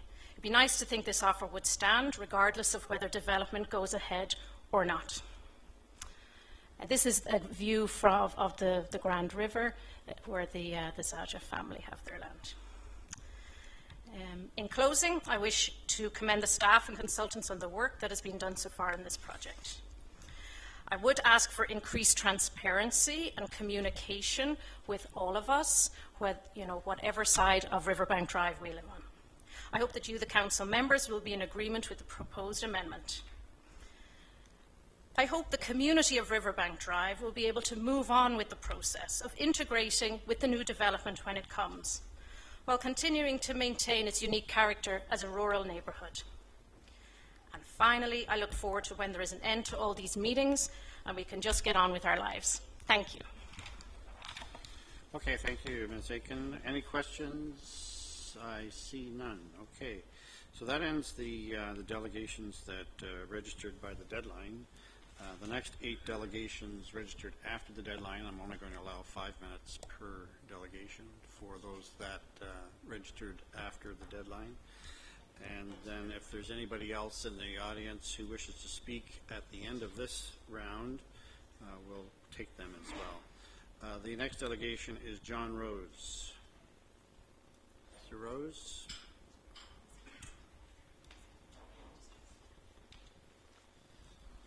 Thank you very much, Chair. It is exactly as it's read. It is Rose. Thanks very much. I appreciate your time today to listen, and I will certainly keep this very brief. Thank you for providing the opportunity, members of the committee and so forth. I'm president of Breslau Properties Limited, and a company that has owned approximately 200 acres just east of the village since 1979. And many of my shareholders are many of the names, the who's who of this region for years, who have helped contribute to this region becoming what it is today in many ways. Names such as the Motzes and the Forbes and Siegmillers and Marslins, and these people have been prominent in this area since for many, many years. In fact, the family I represent is the Motzes, who have been here since the 1850s. So they've been a big, long-standing family in this area, and helped grow the region to where we are today. A fast and growing and prosperous choice to come to live and work, and the reason why I'm here. When the region came to provide a bypass through our lands, which is the Fountain Street, the shareholders helped contribute and worked with the region at that time to help facilitate this necessary regional and, as many have already talked to, very busy arterial road to help the village of Breslau, as well as provide a strong transportation link north and south.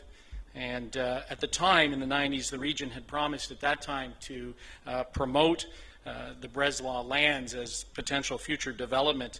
And unfortunately, the shareholders watched as the urban boundary line got drawn around their lands time and again.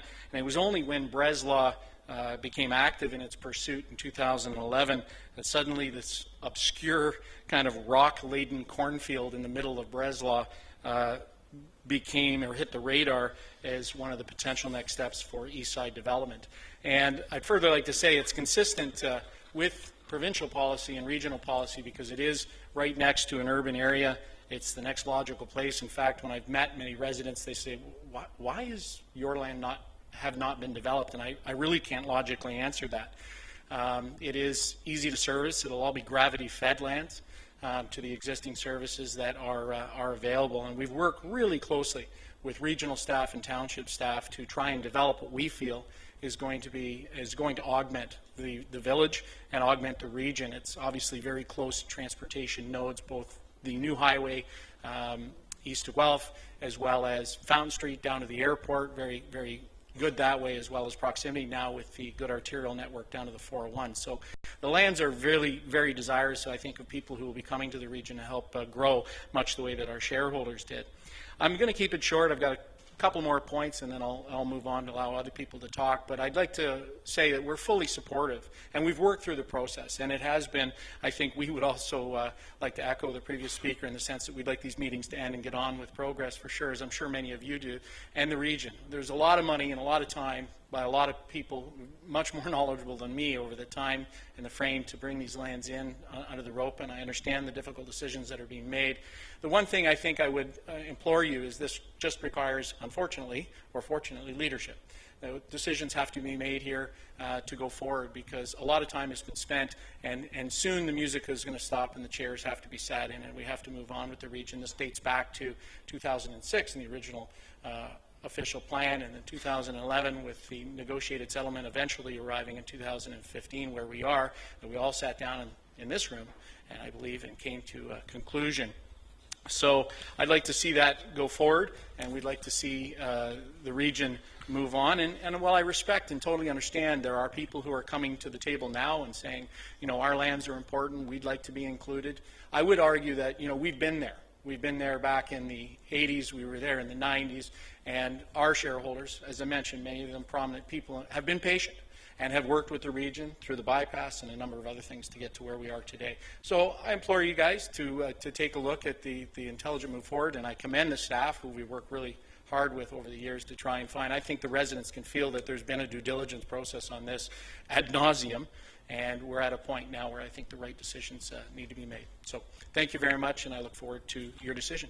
Okay, thank you, Mr. Rose. Any questions to John? Okay, seeing none, the next delegation is Christine Ryer. Welcome, Christine. Thank you. Before I begin, can I just have a point of clarification around the deadline for delegations? The deadline would have been Thursday or Friday? Okay, because when I called, I was told it was 4:30 on Monday. So, and I think others had that experience too, so just to let people know that. But I will be as succinct as possible. I don't intend to take the full original time. Mm-hmm.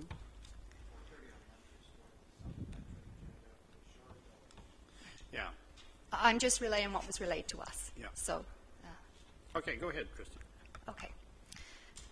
So, good morning, Chair and members of the Planning and Works Committee. My name is Christine Ryer, and I am a resident of Riverbank Drive, Cambridge. I live at 870. My home, this is the backyard. My home is directly behind and beside the lands owned by Mr. Pupulo. So we'll be very heavily impacted by any further access to his lands. I come here this morning in full support and to comment on the recommended proposed amendment to the regional official plan regarding Eastside Land Stage 2 Specifically, I want to share with you a little bit of my experience as a resident, because a lot of things have been said this morning, so I want to show you some things. Secondly, I want to comment on the latest request regarding the urban boundary to the west of Eastside Lands, to the west of Riverbank. And thirdly, I want to speak to the process as a member of the public.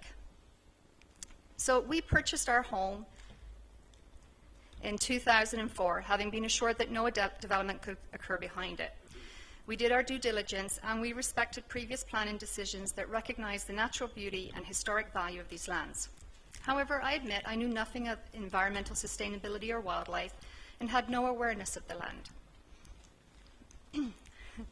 This past winter, I placed food outside for a stray cat. Turns out the stray cat was a possum, much like the cat I was feeding at the front of my home last summer was a skunk. On a walk one evening, I saw a large coyote across the field.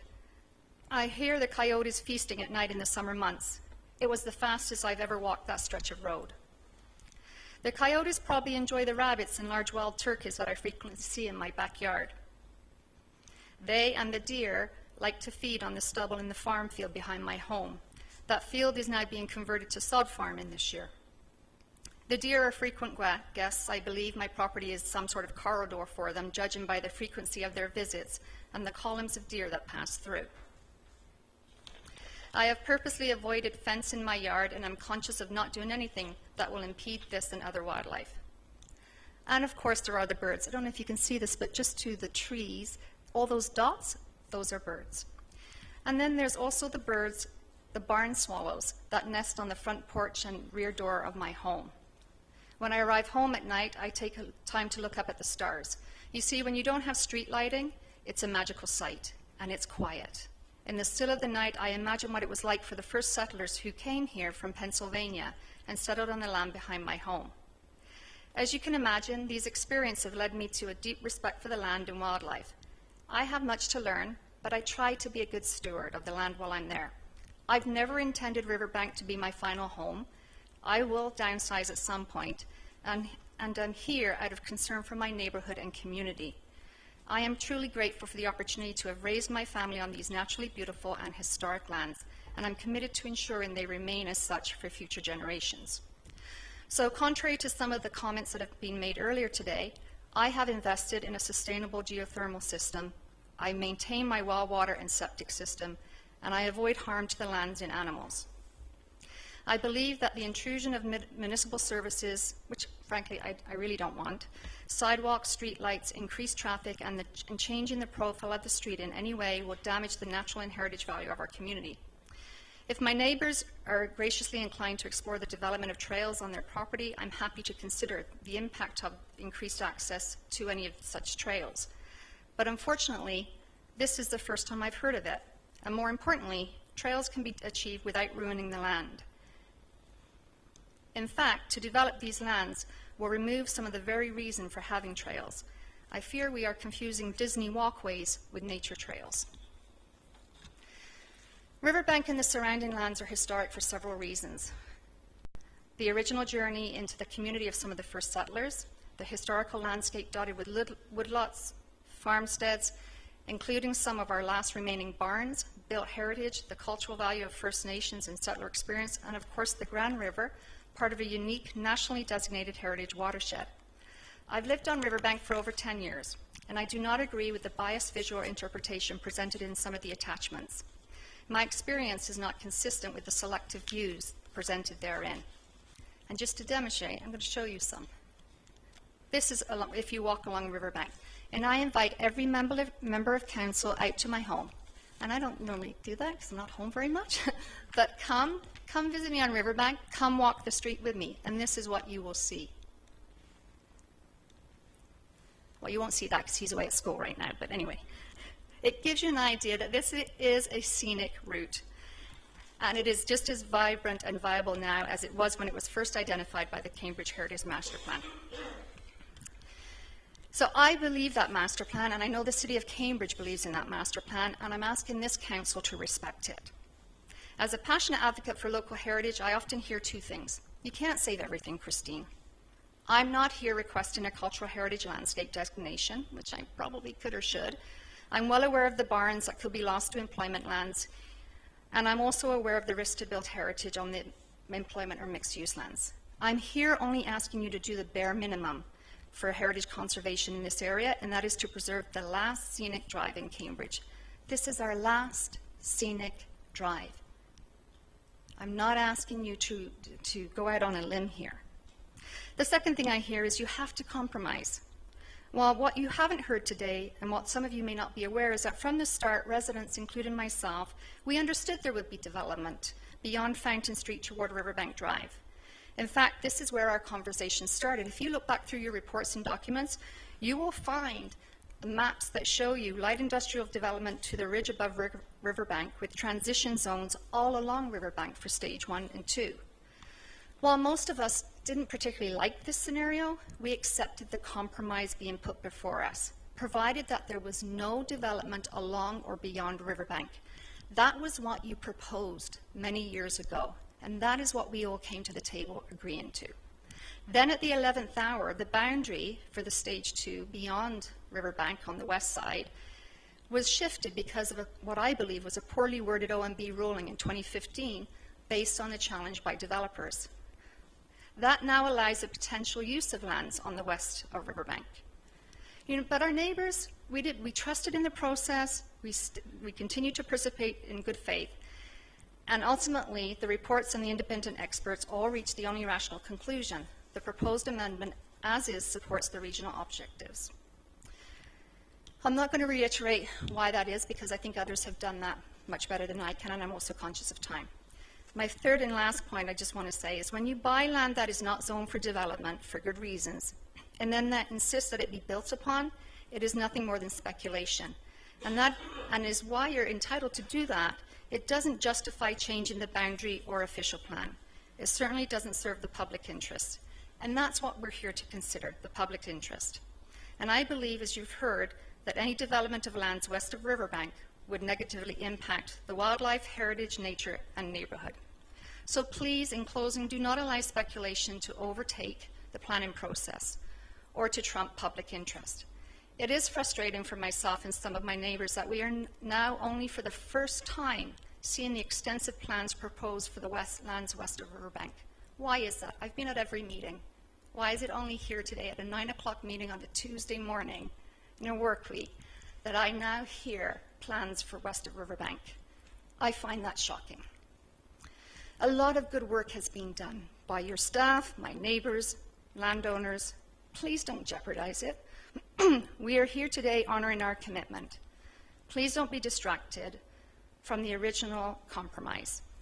Again, we are not asking for a variance, special treatment, or anything extraordinary. We are only asking that you support the recommendation before you. Lastly, and this is most important, please make a decision in a way that clearly precludes any further attempts in this process or future processes, such as the review, to bring lands west of Riverbank into the urban boundary. As a homeowner, it is completely unacceptable to have the status of my home and lands in constant limbo under potential threat of development. It is extremely stressful for myself and other residents who have done nothing but participated in good faith. And now it turns the buying or selling of homes into potential legal minefields because we're in a constant limbo. What are we to say when people ask, what is the status of your land? You know, really, we're all in, this is a very vulnerable situation to be left in. So please be decisive, be clear, and be done, because enough is enough. We've gone through a process. We've come to a very valid, viable recommendation. Please, let's proceed. Thank you for your time this morning. Okay, thank you, Christine. Any questions? To Christine, Chairman Seeley. I just have to comment on one of your comments, and the suggestion is that you've arrived here to find other alternatives. This is a public meeting on a proposal that's being put forward by regional staff of the City of Cambridge. Other people are free to come and make alternate proposals. This is not that the region has not done anything improper here. We're opening a forum for people to bring their views. So what the meeting was called for was to deal with the amendment that was before us. To suggest that we are hiding something or up till now and bring it forward, I think is not correct. Mr. Seeling, I didn't, through the chair, I didn't suggest that. But also now that you've raised it, let me respond by, I was made aware of a map of proposed development behind my home. And I specifically asked regional staff and City of Cambridge staff at a public meeting about that map, which they said they knew nothing of. That map, now included in attachments, was previously shared with staff.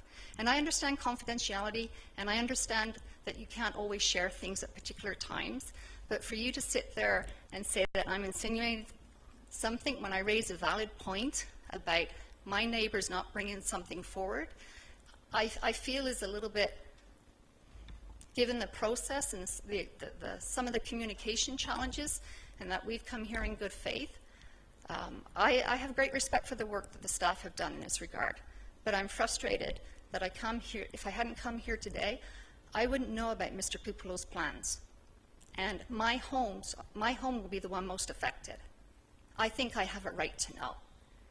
And I worry about the people who aren't able to be here at 9 o'clock on a Tuesday morning. Okay, Councillor Foxton? Thank you, through you, Chair. Just to be clear, for clarification for me, we all received the package, and that's all we've received. Right. There's no other data, so what the public saw is the exact same as what each regional council saw. Right.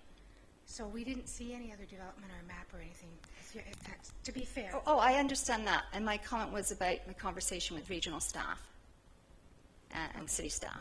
When we asked, I specifically asked, is there a map? I've heard of a map about Madison Homes and Pupelo property, and was told that there wasn't.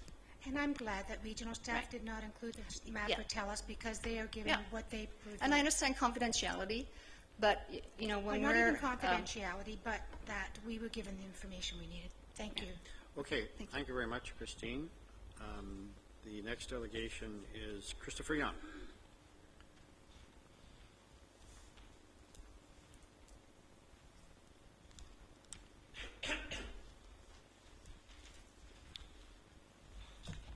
Good morning, Mr. Chairman.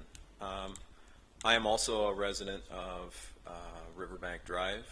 My properties also backs on to the lands that everybody is concerned about, the west of Riverbank Drive that Mr. Pupelo and his associates have brought forward today with an alternative proposal. Firstly, I'd like to state that I fully endorse the ROP 2031 draft amendment as it is written.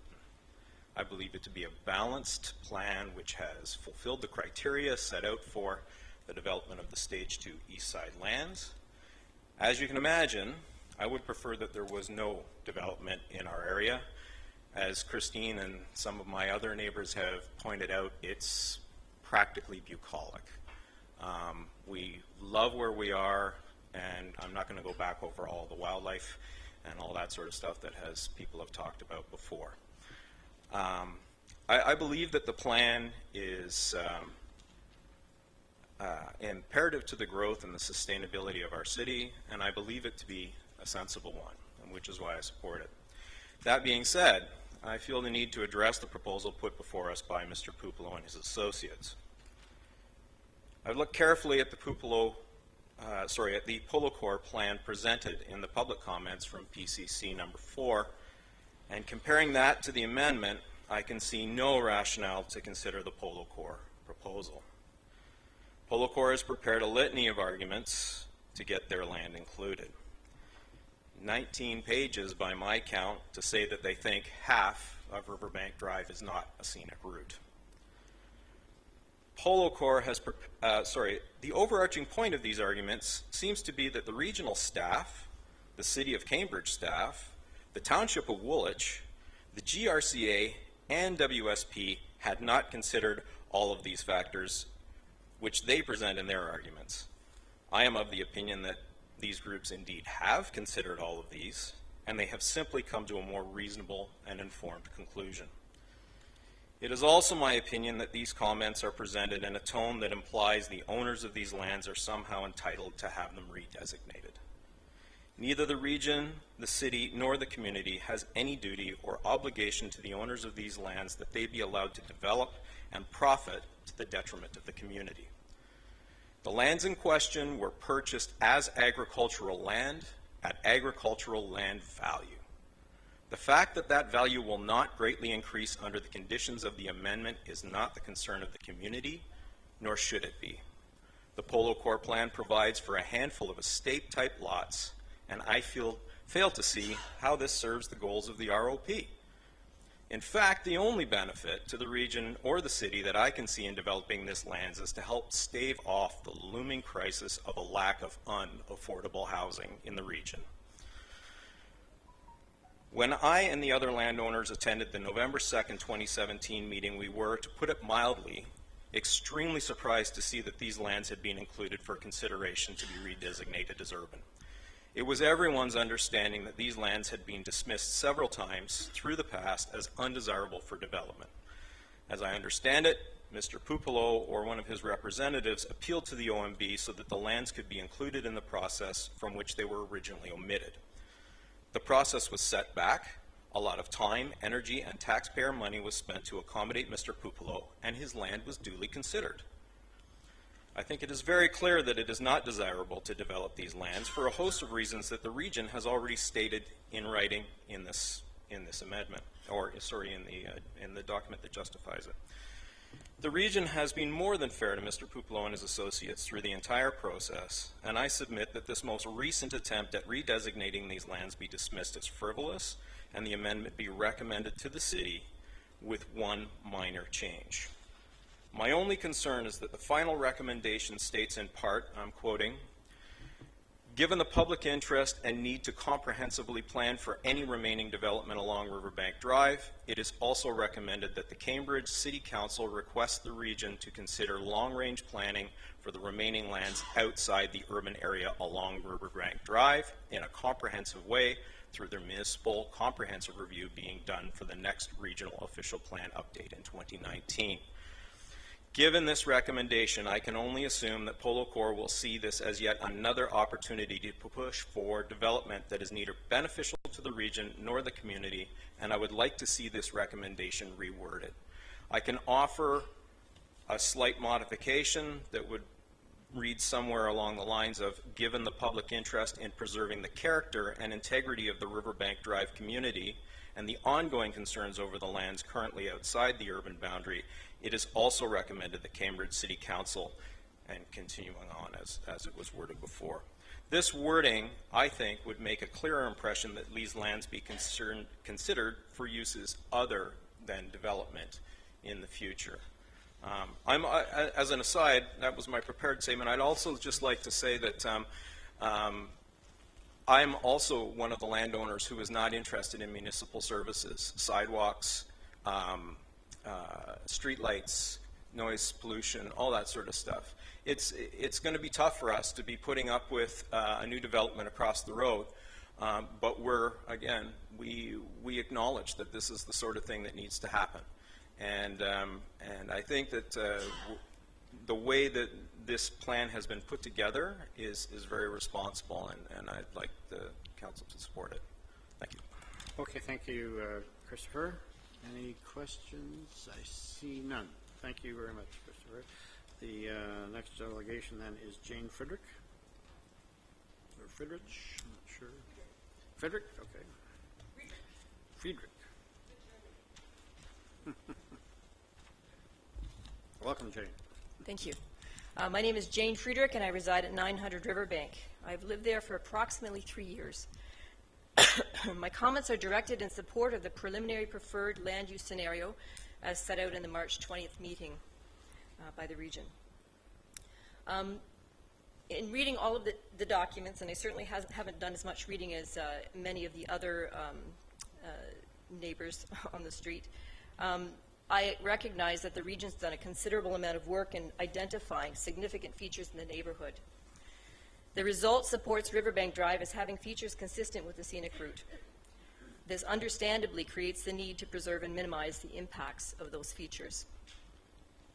I'd like to talk a little bit about Riverbank Drive in its entirety.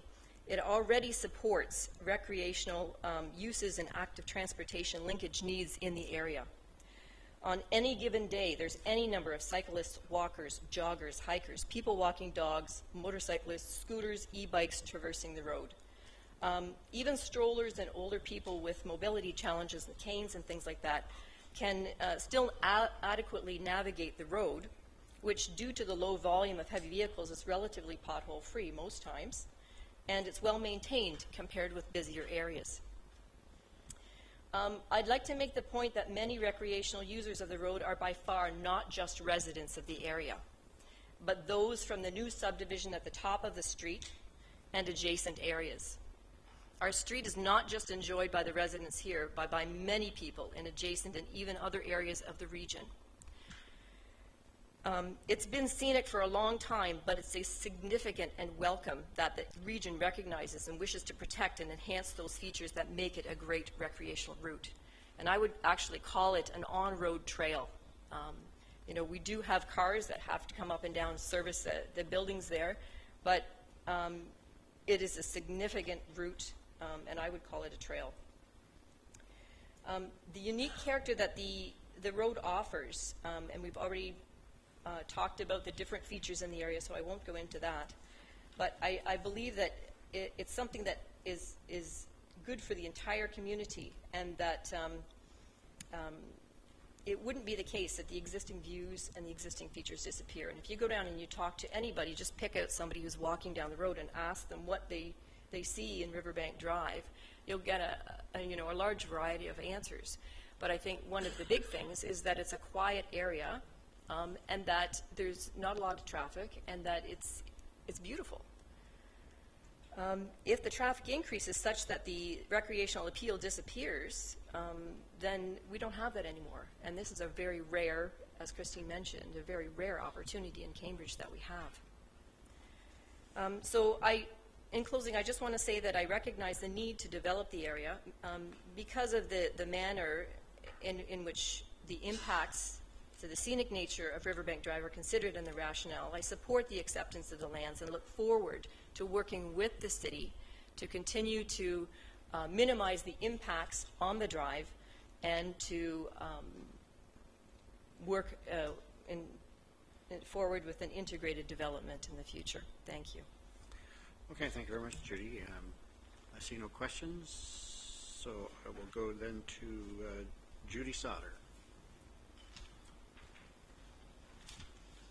Welcome, Judy. Thank you. Members of the council, members of the public, my name is Judy Sauter.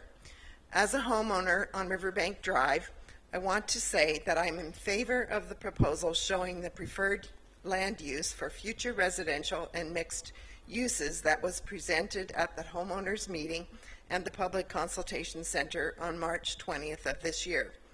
I believe that it was a very wise decision not to include the residential development on the riverside, also been spoken of as the west side of Riverbank Drive, that is behind the existing homes facing Riverbank. I have been visiting or living on Riverbank Drive for 51 years.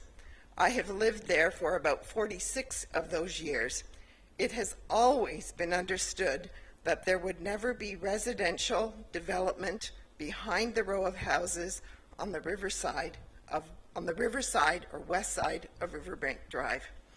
I have seen the lower fields, and they are lower, quite a bit lower, flooded in spring, and big chunks of ice in the fields when the river broke up.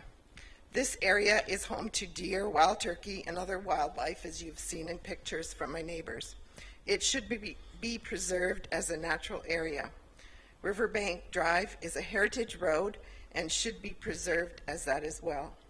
Thank you for the opportunity to share my agreement of the recommended proposal that does not include development of the riverside or west side of Riverbank Drive, especially behind the existing homes.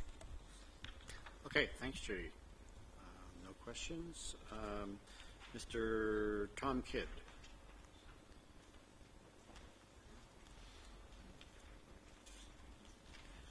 Good morning. Morning, Council. Thank you. Good morning. My name is Tom Kidd. I own the property at 710 Riverbank Drive, which is right at the T intersection of Middle Block and Riverbank. So if you drove down Middle Block and didn't hit your brakes early enough, you'd end up in my front yard. My wife and I purchased this property a little over 8 years ago, and we knew that eventually the city would come to us.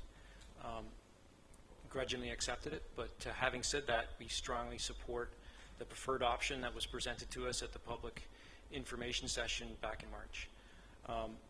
We have spent significant sums on our property to both improve it and to increase its efficiency. We've installed a geothermal system that has over 1,000 feet of piping in the ground, and the thought of having it dug up for connection city services is not very positive for us.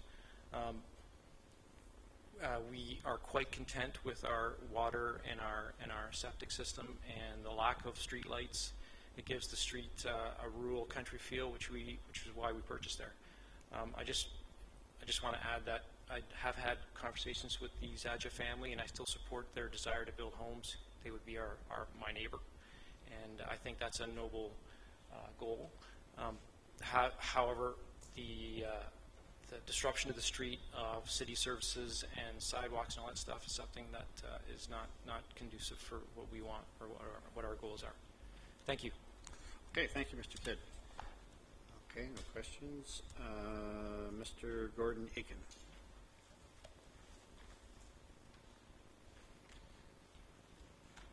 Welcome, Mr. Aiken.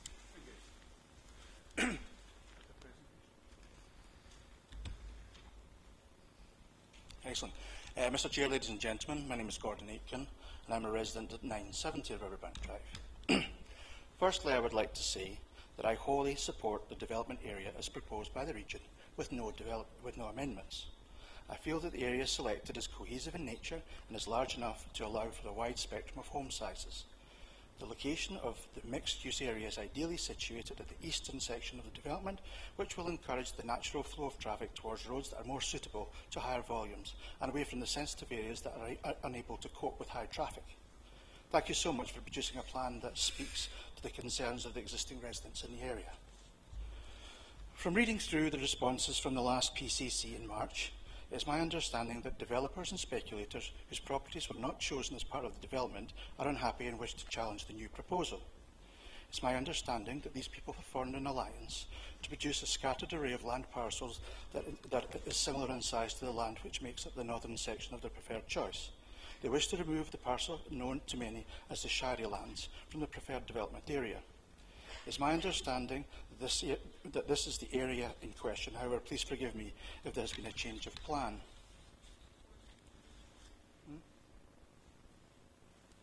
Oh, very good. Too loud? Okay, excellent. Sorry. The largest of these parcels is the lands to the west. So this is the proposed, or roughly the proposed area that's my understanding that has been offered as an alternative to the Shire lands. Okay, the largest of these parcels are the lands to the west of Riverbank Drive, but north of Middle Block Road, seen here. Some parts of this property we are seeing for the first time as they were not presented or considered at the public consultations. This is roughly the area that was presented in option 3. And this is the extra land. Because this new land has never been mentioned before, it is unreasonable to even consider these lands without backtracking on the whole process. For instance, the residents of 994 Riverbank Drive would have a new road down the side of their property and development behind without giving the chance to comment. This is not acceptable to me. There is a process here, and this is not part of it.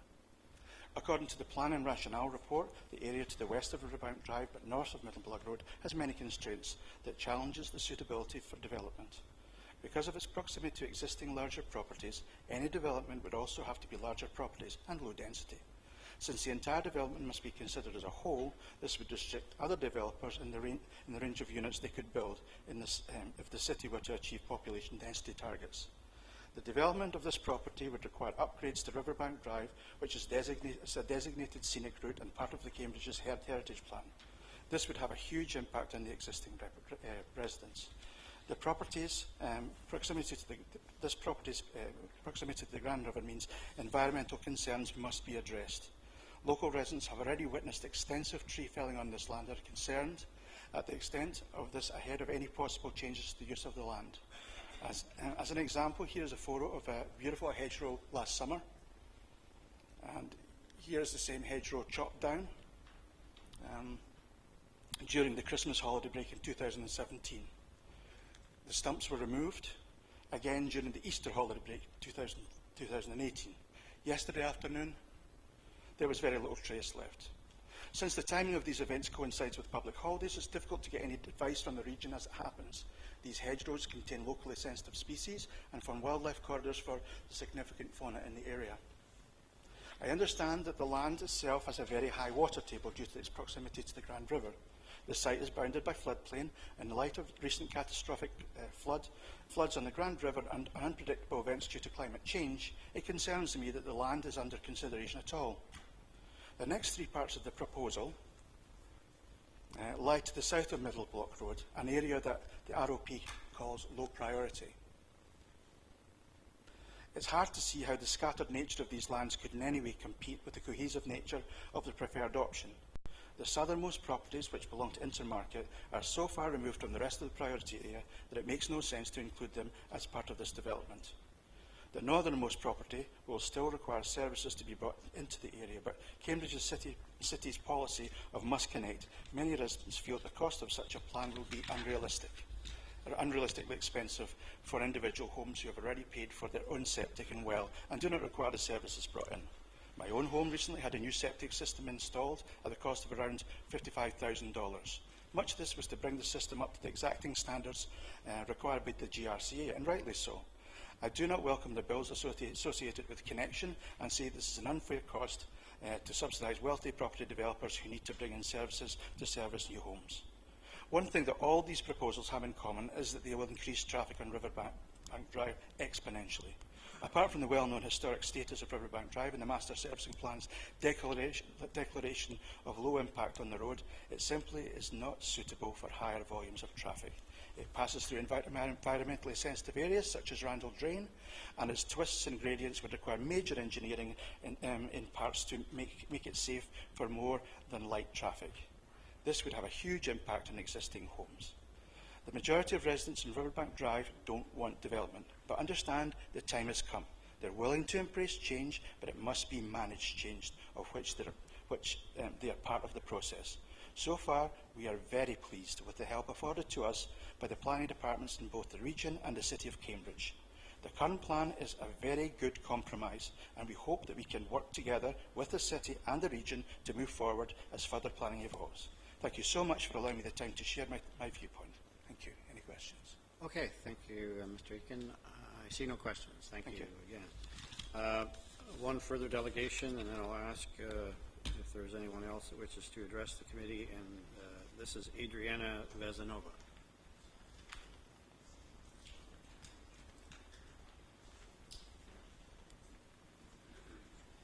Welcome, Adriana. Hello. Good morning.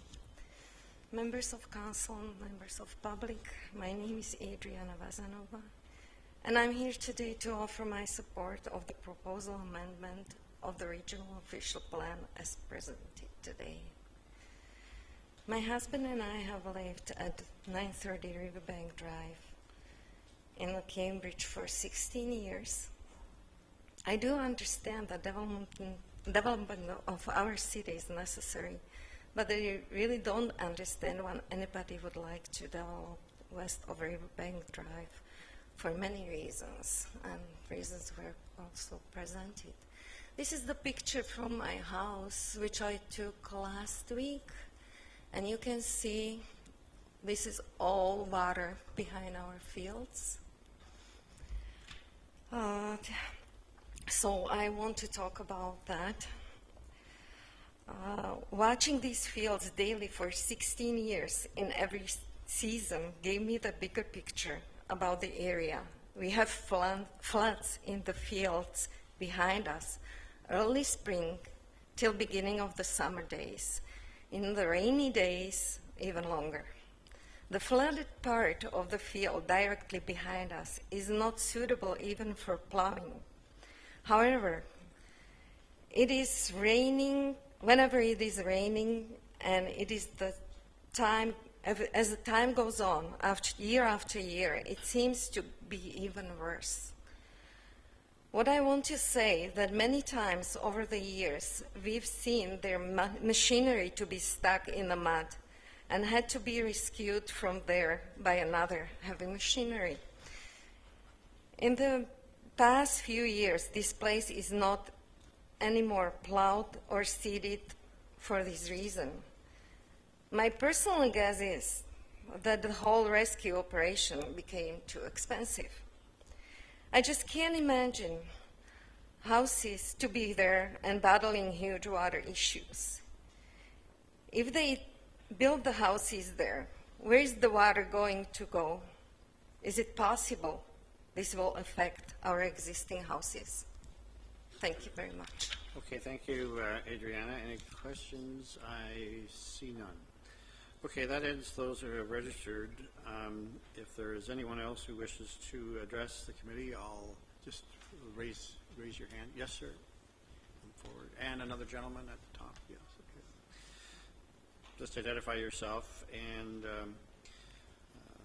we'll try to keep it to 3 minutes. Good morning. I'm Mike Pupilo. I'm with proponent Polarcorp Inc. Just wanted to address a few comments that Gordon Aiken mentioned earlier. I just wanted to clarify that Compact Sod undertook the grubbing with consultation with the Cambridge bylaw. Burn permits were obtained by Compact Sod. On another point, I just wanted to clarify our lands are, what we're proposing is actually above the flood line, the 100-year flood line of the Grand River GRCA flood line limit. So they're saying there's a lot of water and stuff like that, but this is actually above our flood line. So if you have any questions. Okay, thank you, Mr. Pupilo. No questions. And there was another gentleman. Yes, sir.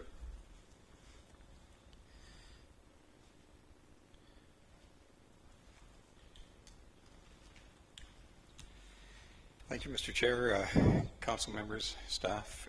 My name is Doug Wilson. I'm here on behalf of the Cambridge Butterfly Conservatory.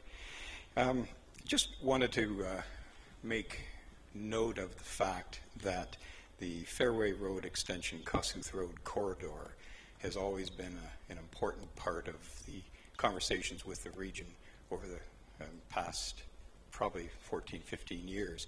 You remember the conversations we had about alternative D2, which put the Fairway Road extension, excuse me, ending at the airport.